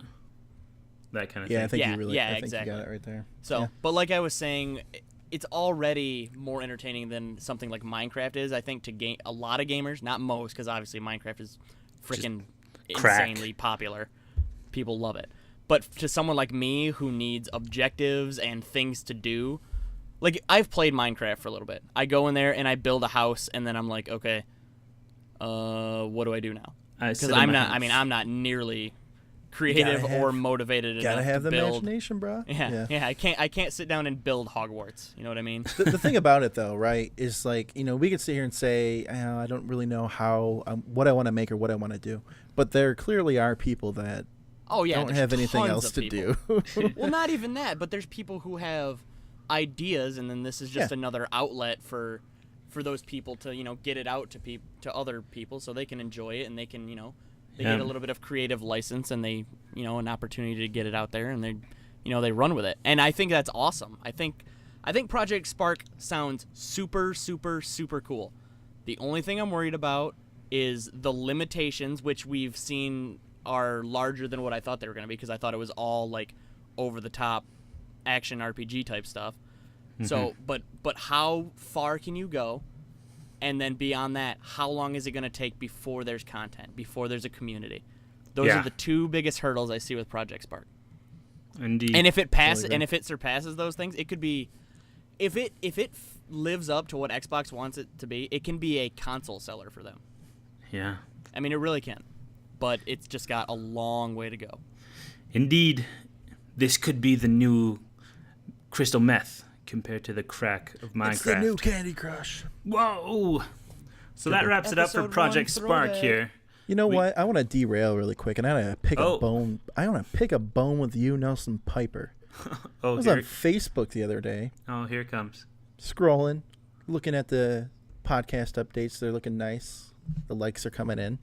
I see your mug, level 128 in Candy Crush. Are you kidding me? Oh, whoa. Hey, I'm on level 138 now. Dude, I play that game like it's crack. I already told you guys I played that game. You could have wrote a blog. How Could have been saying stuff.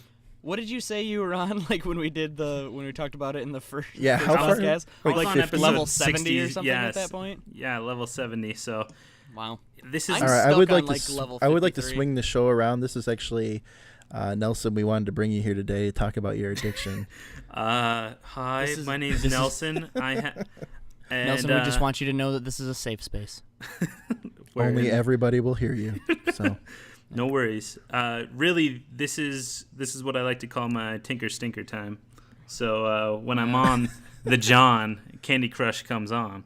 Have you dumped more hours into Candy Crush or Angry Birds? Just out of curiosity. Oh, Candy Crush by far. Angry Birds, I'm content getting, my 1 star to get to the next level. Yeah, I am too. I don't understand the 3-star Yeah. phenomenon with it. I have yet to get. I don't understand it to a with Candy mobile Crush game. either. Yeah, at Candy Crush, it's really to get to the next level, but there are so many more levels, and it's a lot harder to beat some of the levels. I know people who have been stuck on like level 73 for 47 days. I've been stuck on like level 53 for like a month and a half, and now I don't even play it anymore. I just gave up. See, mine is just. I'm barely getting into the chocolate, man. You know what I mean? Oh, dude, you don't even have the chocolate, man. You gotta get got to the the bomb. I've got the chocolate. I'm just Speaking barely of into chocolate, You gotta clear that jelly, man. Clear the jelly.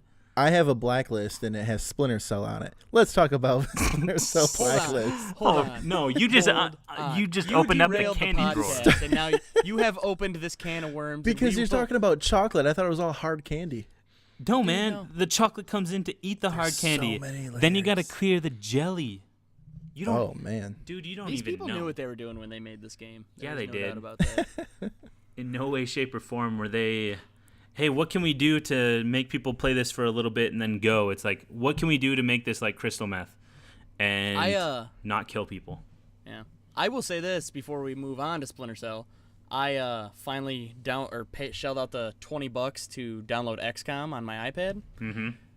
And that game is so perfect for the mobile platform. It is unreal. It is by far, bar none, the best game on any mobile platform. I don't care what anybody says. It beats Infinity Blade. It beats Angry Birds. Infinity Blade sucks. I liked Infinity Blade, actually. It was tedious. What about that, Horn? But was it Horn or One Horn? There was one called Horn. I never played it, but I know what you're talking about. But I'm telling you, I've paid $5 for many apps and been supremely disappointed. I would have shelled out $30 or more for XCOM. It's an exact. I mean, the graphics are downgraded a little bit, but it's an exact port from PS3. It's awesome.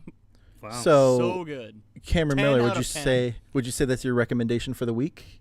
Yeah, we can call that my recommendation for the week. Everybody right. go get your iPad. I wouldn't probably recommend it playing it on your iPhone. It'd be way too difficult, and I honestly not 100% sure it's available for iPhone anyway, because I don't have one. But if you have an iPad, I would totally recommend going and paying the $20 for XCOM. They actually knocked it down to 15, I think, last week, and I wound up not getting it then because I didn't notice until later that it was on sale the previous week. But yeah, I would totally recommend going and downloading that game. Rolling with the recommendations, Nelson, you got anything this week? Movies, shows, games? Mine is gonna have to be SG Dead Zone. It's free and you can get it on your iPhone. I don't know about your iPad or anything like that, but SG Dead Zone. If you like Halo, if you like the first-person shooter and playing multiplayer, this is the game for you because you can actually play online with other mobile platformers or other gamers. And the controls I thought were gonna be super hard.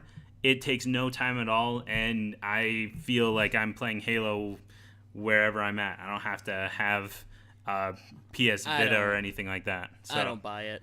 I don't believe that any first-person shooter is actually enjoyable on touchpad. I cannot believe that. Check it for yourself. Check but it out. It's I'll easy. check it out. I'll check it out, man. But oh god. So my recommendation for this week, and apparently I've been living under a rock, I just found out about Vine. Oh, dude, I just found out about Vine like a week ago. Oh my gosh. It blew my mind. So apparently, and I'm sure everybody else knows, but Can we talk about the irony of us doing a video game movie tech podcast, and we have just found out about Vine? So for those of you that don't know, and I'm sure everybody does know, Vine is essentially Twitter, but you have the ability to upload like a 6-second video. And it is addicting as hell. Like I got on there, and I'll be completely honest with the listeners. I got on there just to spread the word about the show. So I'm like on there just liking everything, like, trying to get followers. Yeah, just totally spamming like the that. crap out of it. And It's not like we got banned from in the Twitter for a midst day of for my doing that. That's fine. spamming, I got addicted to actually watching the freaking videos. There's some crazy stuff on there. For instance, if you get on there right now and you type in pizza dog, you will see my dog turn into a slice of pizza. Awesome. I kid you not. We've gained 40 followers since I posted the pizza dog video. Oh my god. Yeah. Sweet. Gosh. So anyway, yeah, I would world recommend today. checking out Vine if you hadn't already. It's pretty cool. It's fun. It's good times. For anyone who doesn't know, it's just 7-second videos that people make. Does it And allow is it just for videos or is it just or can you like just treat it like Twitter too? No. No, you have to do video. Yeah. Gay. Anyway, moving forward, Splinter Cell Blacklist is the next game on our list. Sorry, Nick Burns, we derailed there for a little bit. What do you guys have to say about this title? Stop apologizing to Nick Burns. He does not rule the second half of this podcast. All right. I know, but I could hear him in the future getting frustrated with the derailing. If we are doing the second half of this podcast for just Nick Burns, then I am wasting my time. All right, let's stop name dropping him. He's gonna get more likes than we do. I know, it totally is. So, Splinter Cell Blacklist comes out August 20th. Yeah. That's all I got. That's it looks sweet. Splinter Cell has been away for a while. It started back in 2002, according to Wikipedia. And yeah, I mean, Good research. it started stealth gameplay. This is the preeminent stealth game for me. Yeah. Splinter Me Cell too. is a top 5 game franchise for me. Top 5 non-Nintendo game franchise for me. So For top sure. 5. It might crack top 5 regardless. It's very close. It's one of my favorite series. I love Sam Fisher. I love all the games. I was a little meh when they did Conviction. It was a lot different than some of the other stuff. But I am super pumped for Blacklist. Although I'm super pumped to get it next Tuesday, I kind of wish it was coming to next gen. Because I feel like if they had put a Splinter Cell launch title on next gen, I feel like that would have been freaking sweet. That's another title that would get you through that lull, you know? Yep. No, it's going to. I'm gonna play the replayability.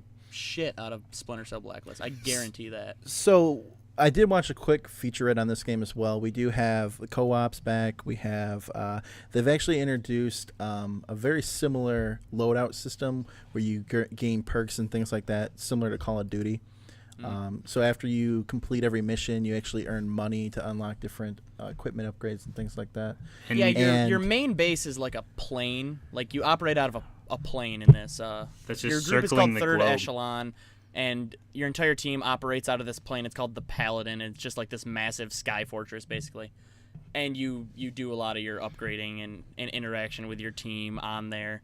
Yeah, They you use can it to, like, upgrade your progress the Paladin. story a lot. And yeah, it looks really interesting actually how they're doing it. It's different than any Splinter Cell game I've played in the past. So. And you can take up to 4 different types of styles of play, and you really, from the things that I've watched and read about it thus far, which was all 5 minutes before this podcast, you can take these different tactics about it, and you actually have to take multiple approaches at it. It looks like your enemy can start learning your progress of how you attack them. Adaptable AI.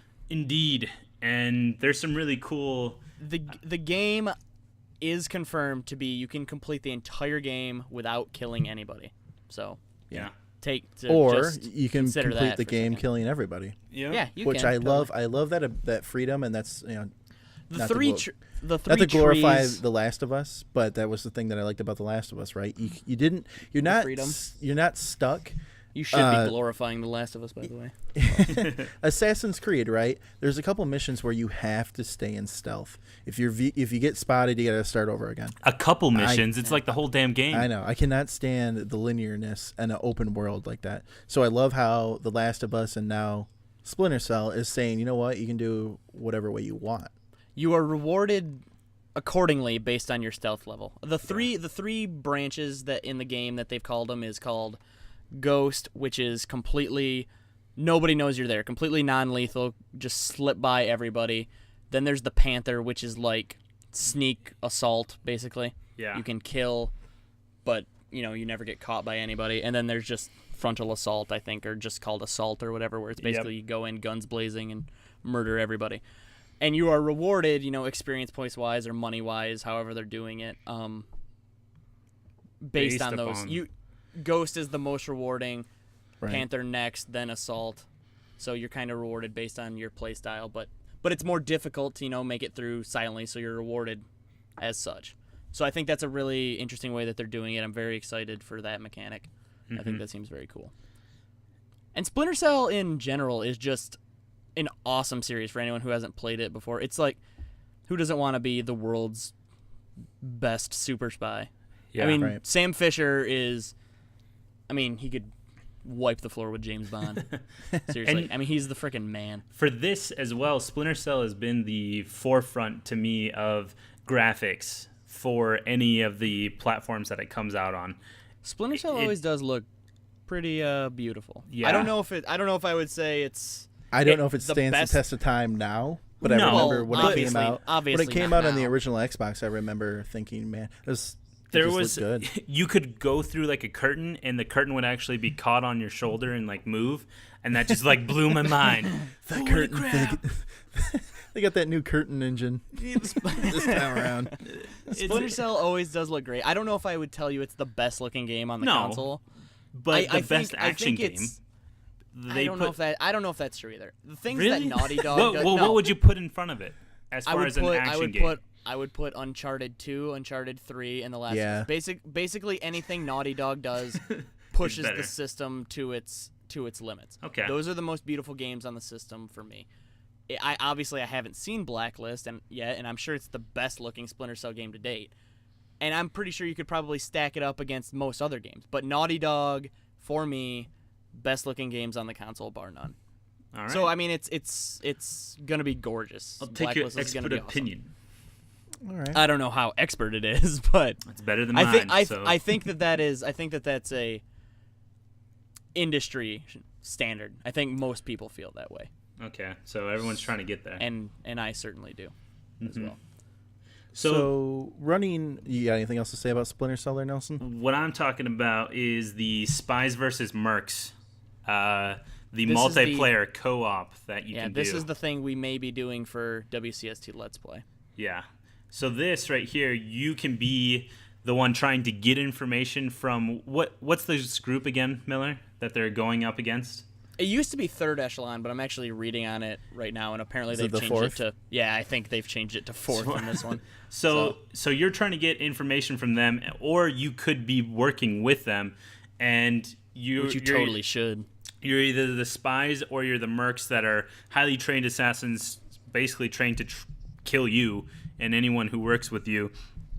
And you guys go head to head, and you can choose the different type of person that you want to be, the different type of skill sets. So basically, you can go 2-on-2, 3, or up to 4-on-4, and that it can change every single time you play. Every single combat that you can have multiple different types of people and their skill sets and their different levels and power-ups that they have. So I think this is going to be a whole lot better than any type of Halo or This Call ain't of your Duty. daddy's multiplayer, you know what I'm saying? Yeah, you I can't think just level up your guns and therefore you're better than someone. I think it needs to be said that most games that focus on their single-player campaign, and I mean this is said all over the place, they kind of just throw in multiplayer, right? It's never Like Tomb Raider. exactly right. It's either one or the other. You either have an awesome single-player campaign or you have an awesome multiplayer experience. And I think with this one, they're keeping it right in the middle. I think that it will be really interesting to see if they pull it off. You know, you got This on was both one of the ends. biggest selling points for the last Splinter Cell. Tons of people loved this Spies versus Merc thing. Mm-hmm. I didn't really play it that much. I don't have a lot of experience with a lot of multiplayers in the past. I've touched them a little bit more recently with The Last of Us, and I did a little with Uncharted, and I did do a little with Tomb Raider, which sucked balls. But this is one that I mean, besides the fact that we're going to probably do it for the podcast, this is probably one I would have spent a little bit of time in anyway. It looks really interesting. It's gotten a lot of hype because of the last game and how successful it was. So I'm very intrigued with how the multiplayer is going to work in this, and I have high expectations for it. I already know that I'm going to be spending most of my time playing Spies versus Mercs. That's it. I'll be spending most of my time doing multiplayer. I'll get through the story. Yeah, we get it. You have friends. Whoop-de-doo. Good for you. Great. Yeah. I'll have to There decide goes who I them want to play with. bombs. I got to either go with Miller or Nelson Well, on this. that depends. Do you want to play with somebody who's going to be good or somebody who's going to have more people to cultivate a team with you? Oh, I'm sorry. What was that? No, I'll be honing my skills against real people way better than your AI garbage. I just gave you credit for being the more popular one. At least give me credit for being lonely and having more Don't time to spend with the compliment game. I don't want know. it We'll see. all. Time will tell. All right. Moving forward, that though. being said, incredibly excited for Splinter Cell. Coming out in a week. I'm excited too. I will So be mo- playing it this time a week from now. There you go. Yeah. Very true. In the in the meantime, Cameron, you're playing another game right now. I What game am. is that? I went and bought Dragon's Crown at the recommendation of many of the online reviews I've read over the last week or so. Basically, it's a level up, hack and slash, side scroller game. Kind of in the vein of anybody who back in the day had like Golden Axe for your Genesis, or maybe you played a little Streets of Rage, something like that. It's similar to those in the gameplay style. There's a lot. It's really loot driven. It's got a lot of stuff to continually upgrading, a lot of skills to continually upgrade your character, all that jazz. Basically everything that I want in a game that just keeps me coming back and, give me a taste and then I'm hooked. But I'm a little bit disappointed in it to this point, to be perfectly honest. I had heard that really quick to interrupt. I heard that the story was kind of the story is meh. It's whatever. To be perfectly honest with you, I skip over every story arc thing anyway. A game like this isn't meant for its story. You know what I mean? Right. Let me ask you this question: did either of you play Streets of Rage or Streets of Rage 2 when you were a kid? No. If I did, I don't remember the story. Oh well, gosh, I would have figured one of you guys did. But that was my question: does anyone remember the story? And the answer is no. No. Nobody knows. Oh. So snap. Okay, I'm looking at the picture. Totally remember playing the game. Streets Yeah, of Rage. Yeah. Yeah, it's Everybody the black kid with the roller skates. Skate. His name is Yeah. Skate. Yep. So you are in like a happy, peaceful, productive city, and then it falls into the hands of some secret criminal gang, and The criminal gang runs in and they change all the names of the streets to Rage. So that's why everyone's so angry they can't find their way because all the streets have the same name. True story. Anyway, besides that, I wasn't buying it for the story. I was buying it to constantly be upgrading a character and spending a lot of time of it that way. Now, I'm only about 3 or 4 hours in. And from a lot of the stuff I've read, it's like you got to get past these first couple missions before the game really starts to open up a little bit more and give you a little bit more free reign. yeah. Is it But basically because it's all tutorial in the beginning? No, it's not all tutorial. I mean, there was a tutorial in the beginning. It probably lasted, I don't know, the length of one mission or whatever. Probably 10, 15 minutes of tutorial, whatever. That's fine. My problem with it is that I just find the gameplay itself really limited. Like, I don't feel like I'm able to do as much as I want to do. Now, it might be because I picked one of the easier characters. I just used the dwarf. So it's basically just, beat 'em up style. I can pick guys up and throw them around. But I just don't find the combat very entertaining. And usually there's a lot of guys on the screen at one time. I'm having a difficult time, like, keeping track of where I'm at and the health. You can have, like, computer AI help you out and stuff, and you have to, like, heal them if they die. So I'm having a hard time, like, keeping track of, like, their health. And then you have this whole mechanic where basically you have a cursor on screen, and it's controlled by the right analog stick. And you have to, like, point it at chests to have, like, one of your buddies, like, unlock them. And you have to, like, point at, like, these sparkly spots on screen so you can, like, find treasure and stuff. It's just, I don't know, there's just a lot. It sounds like a stiff clusterfuck. It does. It really is. There's just, I feel like there's way too much going on screen at one time. And I feel like I can just get through the game, basically, just by continually tapping square. Which is, like, really the only attack button anyway, is square. And you change, like, the type of your attack you're going to do, basically, like, by changing angles on the left stick and tapping square. But it's just like I'm really limited in the combos I can do. And I don't really find the gameplay that entertaining. If I'm going to spend a little bit more time with it. It sounds like it plays like a... the only experience, or the only thing that I've been exposed to would be like a MMO, where you kind of like click and the action happens. No, you know what I mean? No, it's like, not. Is the combat good? Well, all right, it's not like point and click like you're saying though. That cursor I was telling you about doesn't really have anything to do with the combat. It's just like another thing that's on screen. Right, and I understand that, but what I'm saying is when you're hitting square, I mean, do you feel like you're engaging, or do you just feel like you're... I just feel like I'm smashing through a bunch of guys to continually moving. The game itself looks really beautiful. I like the art design of it. I think it looks really cool.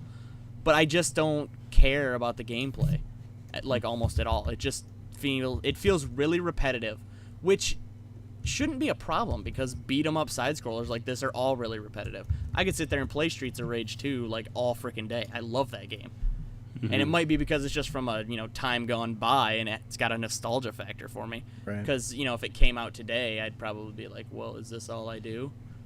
But it just, I don't know. It's just, I'm not very impressed with it to this point. I'm probably gonna give it another 5 or so hours.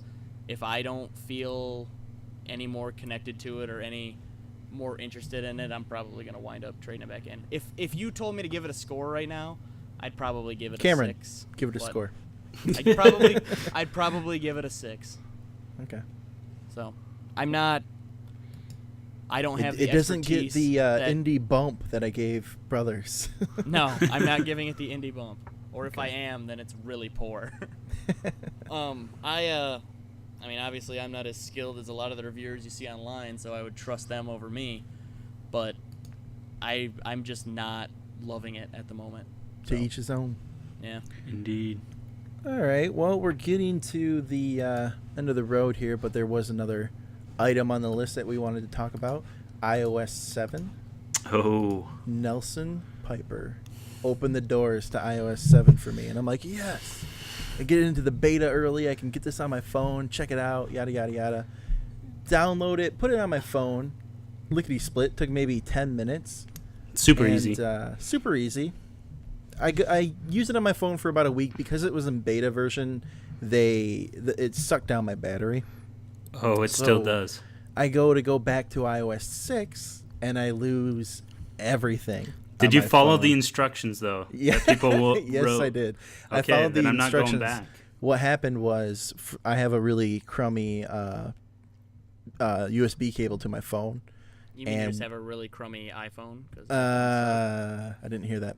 So anyway, the connection got messed up, and what happened was when it reconnected, it essentially the automatic backup, which is my fault. I shouldn't have that turned on. The automatic backup took from this new hashed version and restored itself over all my data. So I lost everything. So that's what happened in the experience of getting iOS 7, but actually messing around with the new interface.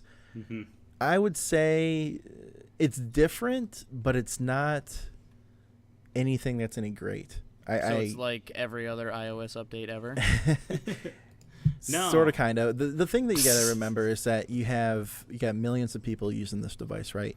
So you can't make a drastic change because you got to think you got to cater to every person that's using this phone. So if you got You have to cater to my mom. Exactly. Who doesn't know how to use That's the exactly it. And the honest truth is that a lot of the people that do use iPhones are people that aren't really tech savvy. So you have to kind of, move. You want to make improvements, but you got to, proceed with caution. And I think that Shouldn't they just have like iPhone and iPhone Junior, and iPhone Junior is for like everybody over 40, and it's just iPhone Junior. It's basically like a touchscreen jitterbug. Jitterbug. No. One button does it all. Text, click here. Talk, click here. The things that they've Just added to giant this, buttons across that say it. that they've made some cool improvements. They've done a lot of studies that say that the 3D effect from iOS 6 is the past, and the future is all 2D clean lines, and and you look at the thing, and when you tilt it back and forth, you can have whatever background image that you put. The icons will actually move when you tilt it away from your eyes, so they kind of stay in the same position, but the picture in the back moves as well. So it gives you this layered feel. It doesn't. It's totally gimmicky though. Yeah. I was not impressed with that. Yeah. It barely moves. I thought the way that they boasted about it, it looked like it was going to give it a really solid 3D effect, and it's like barely moves. It's not even noticeable. What is cool is if you have your opening home screen when you just turn the power button on, if you have like a panoramic image, you can actually move the entire camera or the phone around, and it will show you the entire image. So they have like little quirks and gimmicks about it. The phone app looks a lot better. It's cleaner. Your messages, I don't really care for. They've changed a couple things, so now they have nicer colors, and it's no more of this 3D little glowing edges and that type of stuff. So it looks better, and then when you have a group message going on back and forth, it just gives you the initials of the people's names, so you don't have to see every time the person's full name when they send the text type of thing. So they've made things a lot cleaner, sleeker.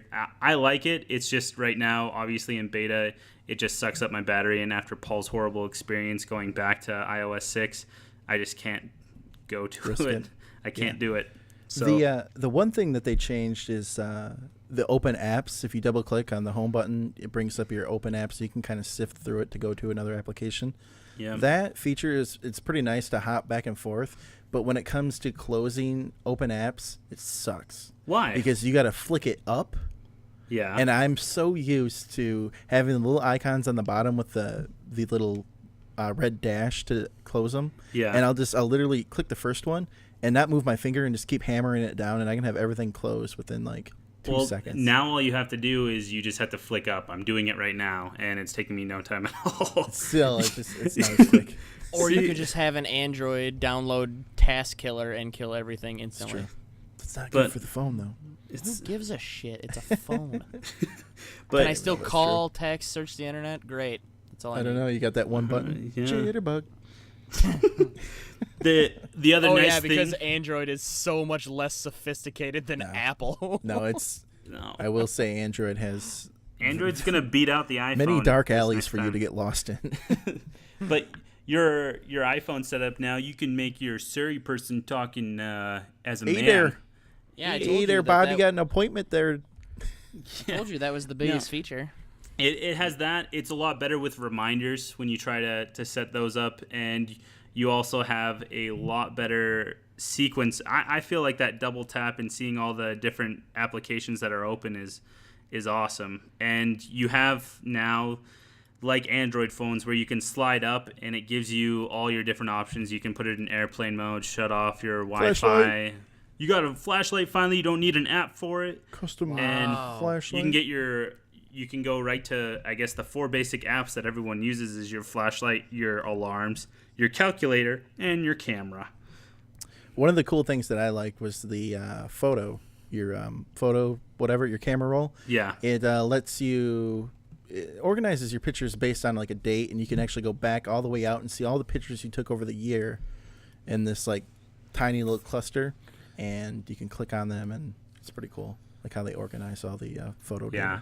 And this is gearing up for the new operating system for Mac in general. So everything's becoming streamlined between the two. So the icons, the way everything's set up, how everything is interlinked. I mean, out of all the different platforms you have, I think Google Nexus comes close, but Apple still has the overall functionality with multiple different products. So you have your iPod, your iPhone, your iPad, and your Mac, and everything just as quickly as possible can interlink and provides those apps as seamlessly as possible, where everything else is a big hassle. It takes a little bit longer. They've gotten better at it, but overall it's not to that same streamlined process that Mac has. Because when you go into any Apple store, I mean, you're greeted with this same type of just all-in-one user interface with everything. And when it comes to going to a cell phone store or something like that, or Verizon, T-Mobile, they always ask, what kind of computer do you have right now? If you have a Mac, okay, I'm going to recommend the iPhone. That's the one that you're going to want, kind of thing. And just because the number one feature to it is the all-across functionality of it, how everything can interconnect. Yeah. And I think that will help it more, once we get that operating system update for our Macs and everything else. As it stands right now, for me, if I was going to score this, which I am, I give it a 6 out of 10 right now. What could move it up in your eyes? What could make it more impressive for me? Yeah, what could make you give it a 7 or an 8 or a the 10? Aesthetics. It's the style that they went with. It's just very bland. It's like what Nelson was saying with like the text before. What, do you want the apps to go all crazy zoo crew on you and start making crazy sounds when you click on them? I feel like it's taking a step back. Is what I feel like. Yeah. But what does it matter? The functionality has improved, but the look of it looks like horse crap. See, for me, I give this one. I'll give it a 7 out of 10. It's not an 8, and if it was, the thing that would make it a 10 for me is where Android has nailed it, where you can have an open developer format where people can really code their phone to be exactly what they want. If so you know, jailbreak your iPhone. I want Apple to make me jailbreak it. I want them to say you can customize everything. Here you go. They're never Here gonna it do is. that. Yeah, they're never gonna do that. Never, ever, I know. ever gonna happen. But if they did, that would make it a 10 for me. So that's what I'm telling you. Then get an Android. No. I have a Mac. This is what I don't understand about. I understand the cloud and the interconnectivity between all the devices. Awesome. Super cool. Whatever.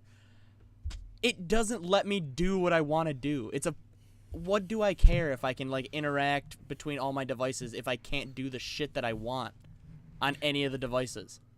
Now, I don't get it. I only say that with the iPhone. With my Mac, I can do plenty of things. I can do exactly Okay, but the interconnectivity is pointless because you can't use it on your iPhone. No, I totally can, though. That's my Mac. I can set up every different thing that I want. I can do all my widgets. I could customize everything if you know how to do it. That's where it's the same with Windows. I mean, everyone has the same basic operating system when it comes to Windows. It's just a matter of, do you know how to do everything to work around it and to make it look more aesthetically pleasing or to do more functions? Well, but that's where it's lost in the iPhone. I think that, the thing about the iPhone and why I've always went with it is because at the end of the day, I just want my phone to work. If I can make calls, I can text, I can get on the internet, I'm good.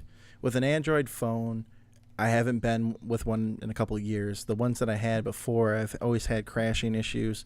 This didn't work, that didn't work, whatever. And I'm sure they're better now, but I've had my Nexus for a year and a half now, and I've had zero problems with it, outside of the time I dropped it. So, for me, it was a stability thing. I just wanted something that would work.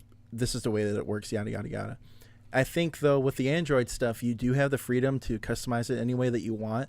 The thing about it is that it kind of becomes convoluted with their app market. They don't have the restrictions that Apple has on their app store, so you're getting a lot of kind of a lot of crap. You get a lot of half-baked stuff, yeah, and I will agree with you on that. That's my kind of turn off. That's the one thing I enjoy about my iPad over my Nexus tablet or my Android phone. The reason I bought an iPad was because I wanted access to the App Store, because there's a lot of stuff that comes out on there that doesn't come out on Android, specifically games. Like I can't have XCOM, like I was talking about earlier, on my tablet or my Google tablet right now. Yeah.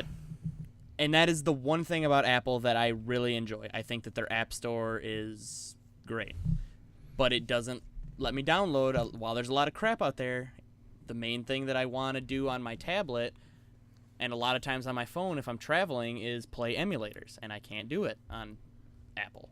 Right. Yeah. So, there's just it just doesn't let me do, outside of the basic things that everyone wants out of their phone. I want to be able to text. I want to be able to get online. I want to be able to call. All phones now can do it, and do it pretty much perfectly. Yeah, cookie cutter for everybody. And Basically, for all the everybody's listeners out got it. there, I mean, we're aware that you can jailbreak it, but we're just talking about out-of-the-box functionality. Yeah. Right. Yep, I agree. I personally can't jailbreak it. So yes, that's what I'm talking about. But that's right. I don't know. That's just where I stand on it. I don't. The one thing I want to be able to do on my phone outside of the three basic things is play games, and it doesn't let me play the games I want to play. Outside of the couple that they post every once in a while on the App Store that are cool, that I can't get on my tablet. Agree. So. All right, guys, we got to wrap it up. It's about that time. Getting a little long. Getting a little long here. This episode, based on what you told me, looks like we're pushing 2 hours. Just about there. It's probably the longest one yet. What? Every week, just longer and longer. Alrighty. All right, cool. Well, we appreciate you guys listening again. If we could get some more feedback, we'd really appreciate that as well. Do it. We need it. All right, everybody. We're out. Talk to you later. Adios. Bye. Out.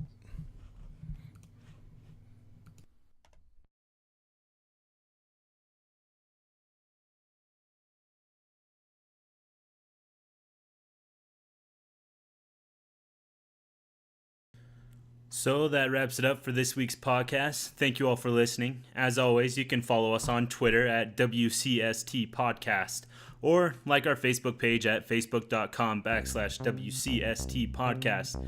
Next week, we'll be talking about Jobs, Kick-Ass 2, and Paranoia for our movies segment. We'll also be talking about a few more of the WCST play segments and bringing in some more new content to the show, so keep your ears peeled.